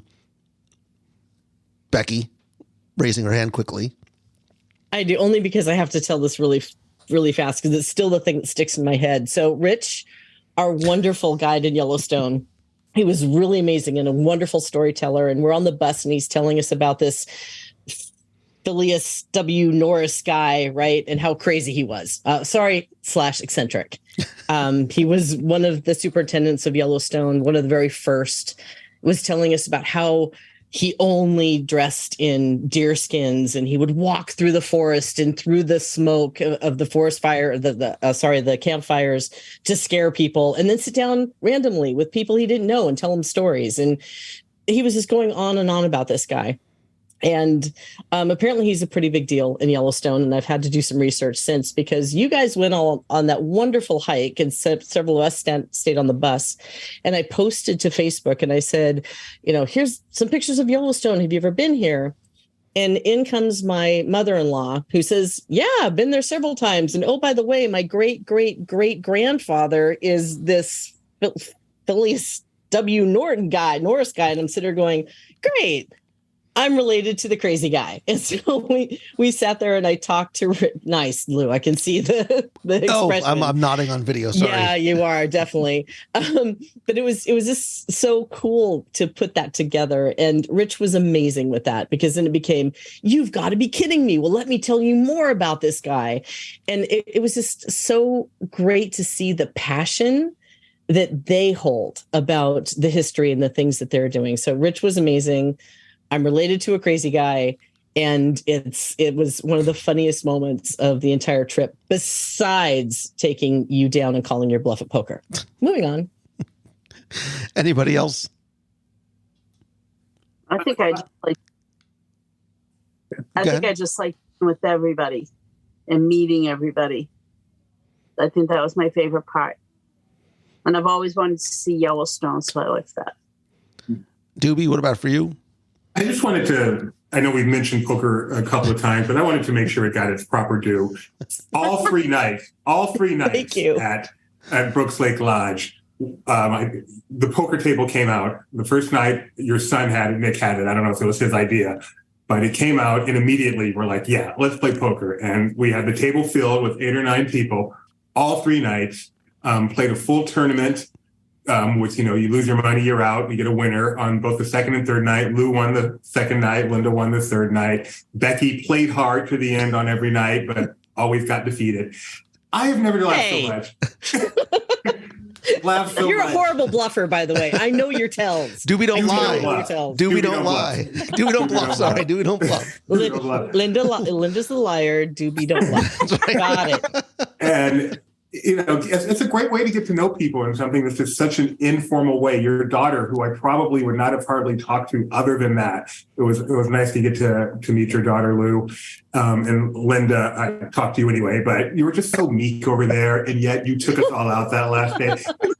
It was just great. So if you take an ABD Wyoming, you go to Brooks Lake Lodge, pull out the poker table. Trust me, you don't even have to know how to play. I've never played Texas Hold'em in my life. You'll figure it out. And you will have a good time. That is my tip for the day. The competitive spirit between all of these people was just shocking to me. It wasn't, hey, let's have Becky, this friendly little game of poker. It was what? You're projecting. Whatever. Friendly little game of poker. I'm going to remember that. Anybody else a funny or a memorable story or just a memory of Cameron? Well, one thing I hadn't expected was on the 3-hour drive on the coach from Yellowstone to Brooks Lake Lodge. Towards the end of the trip, Dusty and Casey decided it was time to play trivia. And so they split the bus up into 2 teams. And that was way more fun than I thought it would be. They had all kinds of different categories, including Disney and things specific to the trip, like, Yellowstone and Jackson Hole and different topics like that. And it was just really fun to play that with our friends who we'd only known for a couple days, but they made that a lot of fun, and it really helped pass the time for the end of that 3-hour drive. Yep. And the moose drawing. Oh, yeah. Community moose drawing. But I mean, that's what it is, right? When we talk about this and try and compare and contrast an Adventures by Disney experience to other travel and vacations you've had in the past, it's different. It's its own very different, very unique animal that, I started this conversation off by talking about our expectations going in and what we thought it was going to be. And as we come out on the other side, if I'm reading the room correctly, and certainly reading the feelings of myself and my family, is ABD does not meet expectations. It far surpasses them. It is full of surprises and aspects that exceed what you anticipate when you're going in. And I think it's the reason why it becomes so emotional, so memorable, and the emotional pendulum swings both ways. There was incredible amounts of laughter and wonderful tears at the end. We could talk about this and sort of, dig even deeper all night long. But if you had to use one word to sum up your overall WDW Radio Adventures by Disney to Wyoming experience, what would it be and why? I will randomly pick a name out of the hat. Doobie raised his hand, so Doobie, you can go first. Sorry, I thought people wanted to think, but I'm ready. I'm channeling Dusty here. It is family. The word is family because I went to this thing and I made, if my count is right, 24, maybe 26 new family members. And ultimately, that's what life's all about, isn't it? So I'll go with that. That is an appropriate and great word. Nikki? I was going to say relaxing. But I know the first couple of days, I'm like, we were go, go, go. But like Brooks Lake Lodge was just the cherry on the top. And it was like a vacation finally kicked in and we're going to actually relax. Who relaxed? It was exhausting. I was sore for 2 days. Well, that was your choice. You could definitely relax. Totally relaxed. It was great. I wouldn't call that hike relaxing, but it was worthwhile. I mean, we drank and we watched Becky shoot archery and like Fred and not. So we were very strategic. Hike in the morning, drink in the afternoon. They went off script. That was on there. They created their own adventure. Greg and Linda, what about for you guys? One word. For me, one word would be quality, and it's just the high quality of what ABD provides. It's worth the money. It's just things you get to do that you couldn't do on your own, and they make sure it's a very high quality experience. How about you? I think I would say it was like the best experience. Okay. The best. I just felt like we had the best guides, the best people who planned it. Thank you, Lou and Becky. The best family. I never hesitate to travel with either of you. I can't wait to do a DVD, an ABD again. We'll get to what's coming next before we wrap up. Stella and Ethan. For me, I think the word would be unforgettable. From the people, the places, the things I did, mostly the people. But what about you? For me, it will be outstanding. It really did exceed my expectations going into it. And we joke that he's the CFO of our family. So if he can see the value, could we have done this cheaper? Maybe. But I do all the work when we travel, and I didn't want to do that. So to me, it was perfect, unforgettably perfect. Cameron? My word has to be amazing, because I just kept saying that throughout the whole trip. I mean, amazing people, amazing scenery, amazing activities, amazing food, amazing lodging. It was all amazing. Merida, Becky? No, see, I really needed a moving target. It would have been great if you would have just put a little target vest on you and ran around a few times. It could have really helped. Mind you, with my these are skill real set. arrows Becky is talking about. Well, they were pretty dull. Just FYI. My gosh, family is a good one. Value is a good one, and value is kind of where I was going for a second there, in hopes of kind of telling that story. But I'm going to say memorable, because I think at every turn there was something memorable, whether it be the food, whether it be the activity, whether it be your faces, whether it be the stories, whether it be the stupid moose pictures, the elk that was not an animatronic, by the way, that was on the right-hand side of the bus. And I posted a picture of the elk and someone's going, that's the coolest animatronic ever. So it's not, it's a real moose. I think standing there and waiting for 50 minutes for Old Faithful to decide when to go off, all of those things were just wonderful memories that I'm going to hold with me forever. And every Adventures by Disney that I walk away with, some of the best stories of travel come from Adventures by Disney. So I'm going to say memorable. You? You know what? I'm going to go with the first thing that came to mind. And I know I'm like a sappy guy, and follow me around the room with this. The word that came to mind first was love. And I know you're like, black, really, Bungello? But I did. Like, you know, I travel a lot for what I do, both on the Disney side and, you know, on speaking and things like that. And I often travel alone, and there's nothing like traveling with family. I was able to travel for the first time in a long time with my entire family, and you, my extended family, and the love that you shared amongst each other and with me made my experience. It's not the places you go, it's the people that you get to experience it with. Had I done this trip alone or with people I didn't know, it would be very different.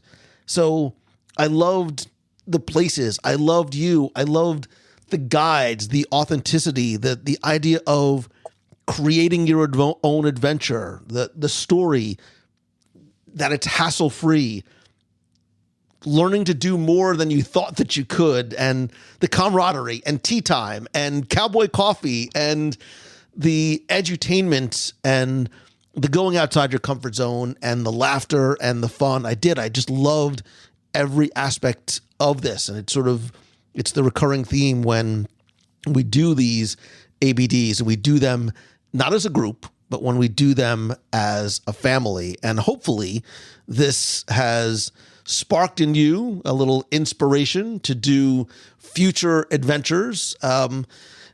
We talked about this a little bit on the ABD, but for any and or all of you, is this something you would want to do again? Would you consider doing another WDW Radio Group Adventures by Disney? And if so, where would you like to go? Doobie first to raise his hand. You're such a good student. So not only would I do it again, it is the only way I want to do it. So you need to go places I want to go to, because I love the WDW Radio ABD. And now for the first time, I have an interest in doing a WD Radio cruise when I never really did before. So Lou, you're doing your job. I want to go to Europe. I want to do the London, Paris. You've probably done it already, but do it again for me. And then, of course, I want to go to Japan, because I think that's probably the only way I would be willing to go to Japan is through ABD. So those are my choices for you, Lou. Either order. Well, Either I got order, good news and semi-good news. So we are going to London and Paris. I knew Becky was going to say it. I knew it. We're going in May of 2024. It is currently sold out. So Becky in the chat goes back to back ABD London, Paris. We can talk about that offline. We are planning on going to Japan again in 2025. We don't have timetables as yet, but it is something that absolutely loved and want to do again. And I know a lot of people have asked about going to do Japan again. And we got some cruise stuff in the works, so stay tuned. I told you, I love you and I love your family. That goes not just for you, Doobie, but all of you as well. I would love to vacation with you again. Anybody else want to do another ABD? Cameron? Yeah, we definitely would love to do another ABD. It'll probably have to be a WDW Radio ABD because it was amazing being with you all. So other than England and France, I would love to go to the Canadian Rockies and Costa Rica. Oh, those are my two. I'm making notes. Oh, I am too. So what, just very quickly, what is it in or at or about Costa Rica?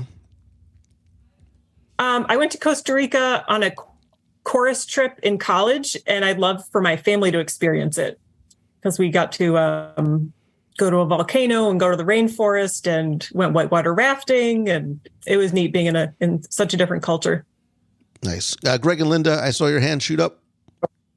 I have to go with Cameron. I would love to go to Costa Rica. And I'd like to do the one in California. Oh, the ABD we did. Okay, Southern California. Yeah, the Southern California with backstage. Yeah, well, once you retire, you'll be able to. Right. And I would love someday to get to Norway to see the fjords and possibly Iceland, those type of areas. I mean, that's my dream to go to them someday. Becky is texting me going, don't you dare say anything about our plans to do California again. All right, I won't. I will not say anything about any of that. Forget it.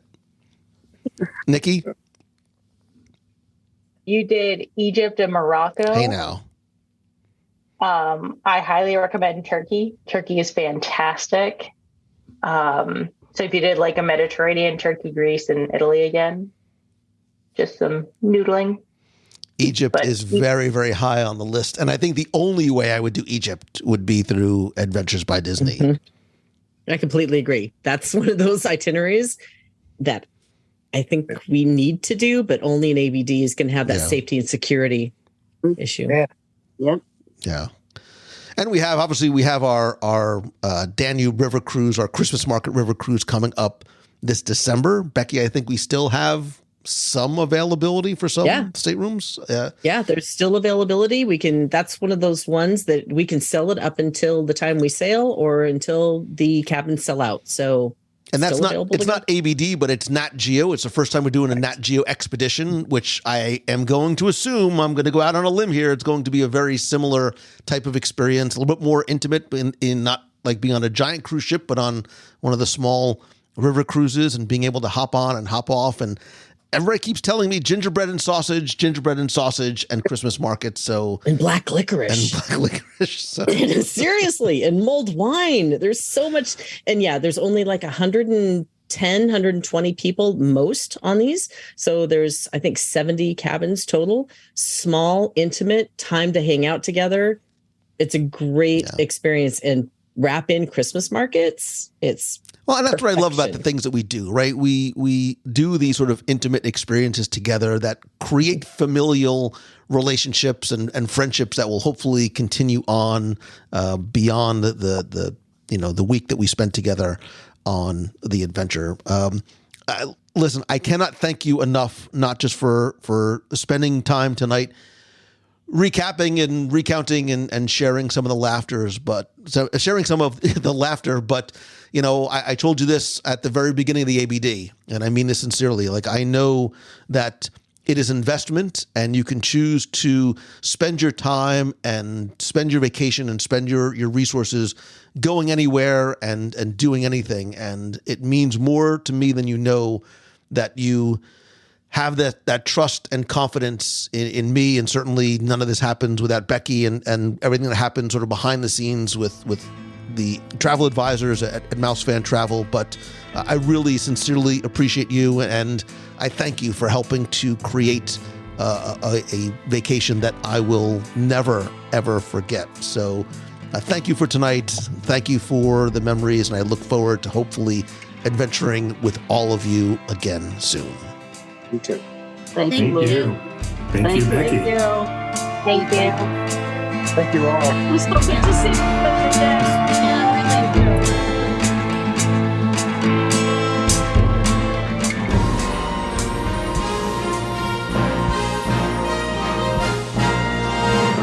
It's time for our Walt Disney World Trivia Question of the Week. where I invite you to test your knowledge of Walt Disney World history, or I want to see how well you pay attention to the details and what you see, hear, remember, maybe even tasted. And if you think you know the answer, you can enter for a chance to win a Disney prize package. And this week's trivia contest is once again brought to you, I mean it, by you. Because as part of the WDW Radio Nation, you help bring every episode of the show to life. Every live broadcast, the contests, giveaways, and events, they are all thanks to, by, for, with, and more importantly, about you. You can find out how you can help the show for as little as $1 per month and get a cool exclusive rewards every month like scavenger hunts, trivia quests, take part in our monthly group video calls, get access to our private Facebook group, there's shirts, stickers, monthly care packages, a few other surprises I'm working on, and much more.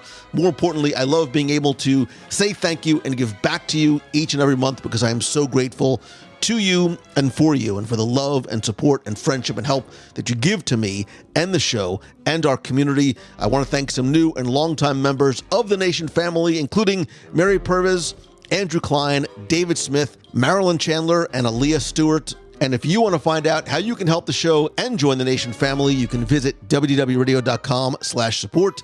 Now, before we get to this week's question, let's go back, review last week's, and select our winner. So last week, I took you over to Pleasure Island and asked you to tell me who once served as the icon and really sort of the mascot of Pleasure Island. There was a character that for a time was featured on the logo and really was sort of known as the mascot for Pleasure Island. So first things first, I thought this one was going to be a lot trickier, but clearly you know your Walt Disney World and Pleasure Island history because so many of you got it correct and know that we were talking about none other than the Funmeister. I'm not kidding. This moon-faced mascot that sort of screamed 80s was for a time found everywhere on Pleasure Island, on guidebooks and mugs and t-shirts. It was basically like a man's body with a giant sunglass-wearing moon on his head. If it sounds like a McDonald's commercial, you're not that far off. But if you remember the logo, he was bright and he had confetti all around his head. And Imagineers created this very sort of elaborate backstory for him. Because remember, Pleasure Island, like everything else, was rooted in story. I think many, many years ago, we sort of talked about the history and story of Pleasure Island. If not, I'll have to do it soon. Because Meriwether Adam Pleasure was the person who established Pleasure Island. And the Funmeister was this legendary, ancient, half-moon-faced being that represented sort of the sharing of laughter and the celebration of life. And again, according to story, Pleasure had this mystical vision of the Funmeister that told him to travel to Central Florida in the early 1900s.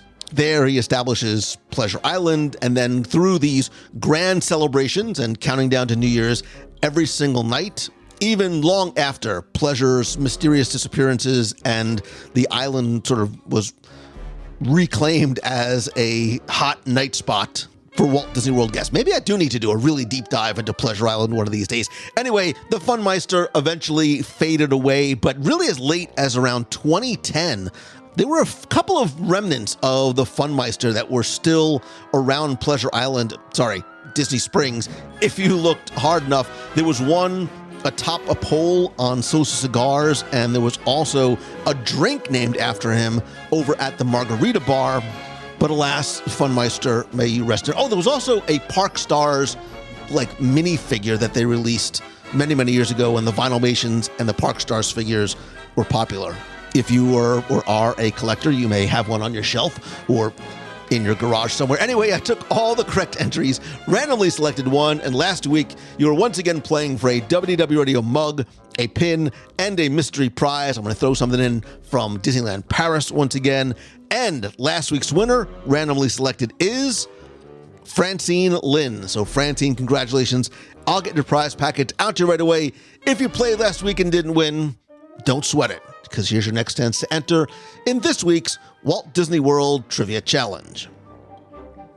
We're going to stick with the history theme, but go from Pleasure Island, Downtown Disney, Disney Springs, over to Epcot Center. Because back in 1993, the America Gardens Amphitheater at the U.S. Pavilion was remodeled and updated specifically to help introduce what show.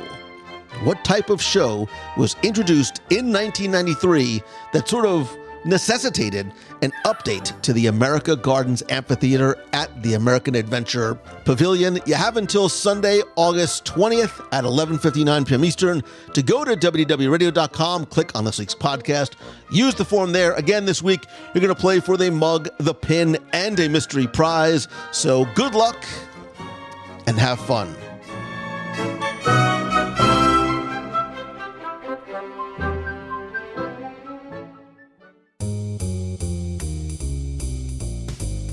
That's going to do it for this week's show. Thank you so much for taking the time to tune in this week, every week, whether you are a first-time listener or have been part of the WDW Radio family for years. I sincerely appreciate you. I know how valuable your time is, and I am grateful that you spend and share it with me. I'd love to know from you, where would you like to go on a future WDW Radio Adventures by Disney cruise or group trip? Come be part of the community and conversation over in the clubhouse at wdwradio.com/clubhouse. You can also email me, lou@wdwradio.com. Better yet, call the voicemail at 407-900-9391. That's 407-900-WDW1. Let me know. I'll play it on the air. You can also connect with me on social. I am at Lou Mongello on Instagram, X, LinkedIn, Facebook. I think that's it. You can also like the WDW Radio page on Facebook at facebook.com/WDW Radio. And of course, as much as I love connecting and getting to know you on social, nothing continues to beat a handshake and a hug. And our next meet of the month is going to be this Saturday in Walt Disney World in Epcot Center. It's during Food and Wine Festival.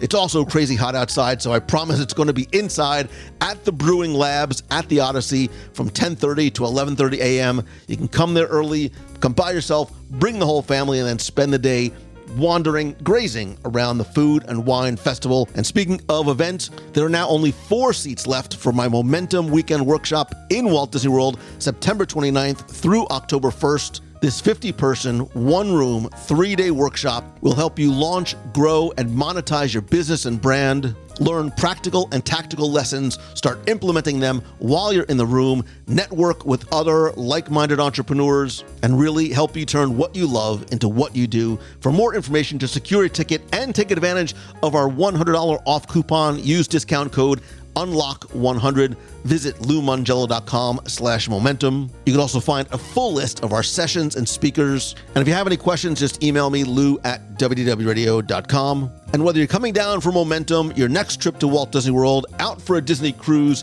to Disneyland, Aulani, or anywhere on this big blue world of ours, please go and visit my friends over at mousefantravel.com. They are my official and recommended travel provider for more than 17 years because it's who I use.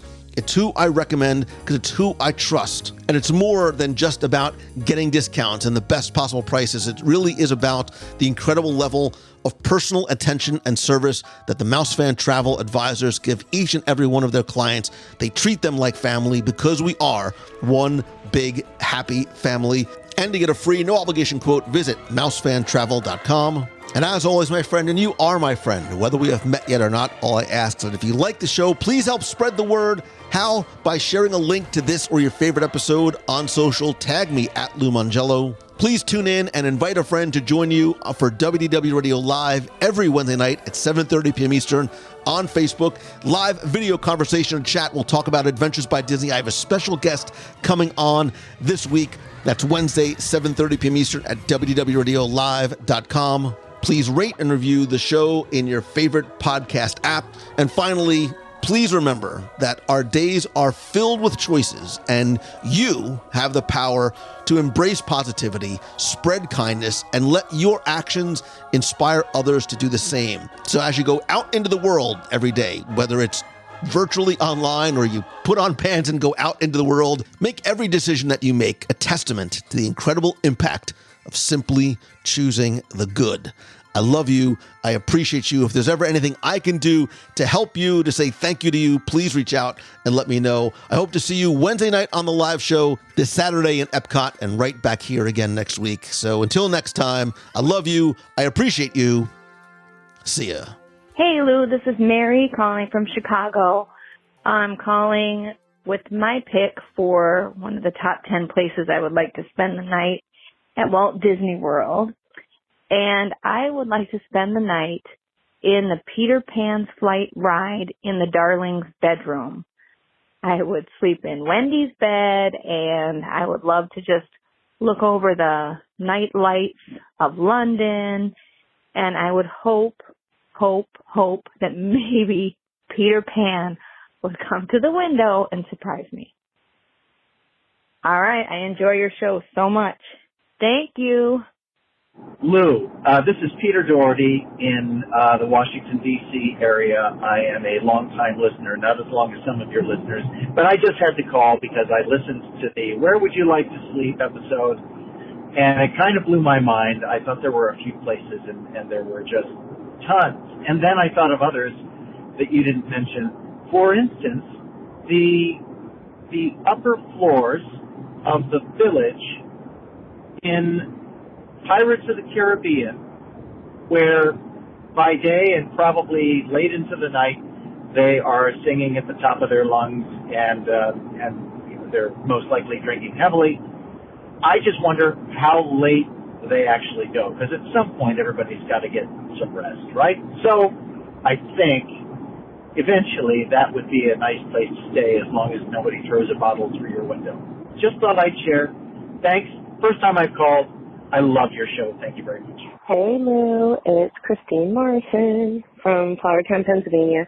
I'm in the yard with the doggies, and I am listening to you and Tim Foster, your top 10 places you want to spend the night. And totally agree with Tim that I want to spend the night in the Swiss Family Robinson treehouse. That was one of my favorite movies growing up. I used to fantasize about having a treehouse like that. I thought it was absolutely magnificent, and I would spend the rest of my life with something like that. I also would love to spend the night in the Mexico Pavilion. When you walk in and when you look up, it looks like there's these little apartments or little hotel rooms with little balconies. I would like to stay in one of those because I can just imagine how cool they would look inside. Or in the Ratatouille section of France, above the ride, it also looks like there's little French Parisian apartments. I would love to go in one of those. So I really am enjoying this episode a lot, and I just had to stop to let you know my thoughts. Everybody have a wonderful day. Make someone smile. And I'm not sure if there's any room left for momentum or not, if there's any seats left, but if you're on the fence about going, definitely go. We're all going to be there, all the cool kids. So have a wonderful day. Make someone smile. Bye-bye.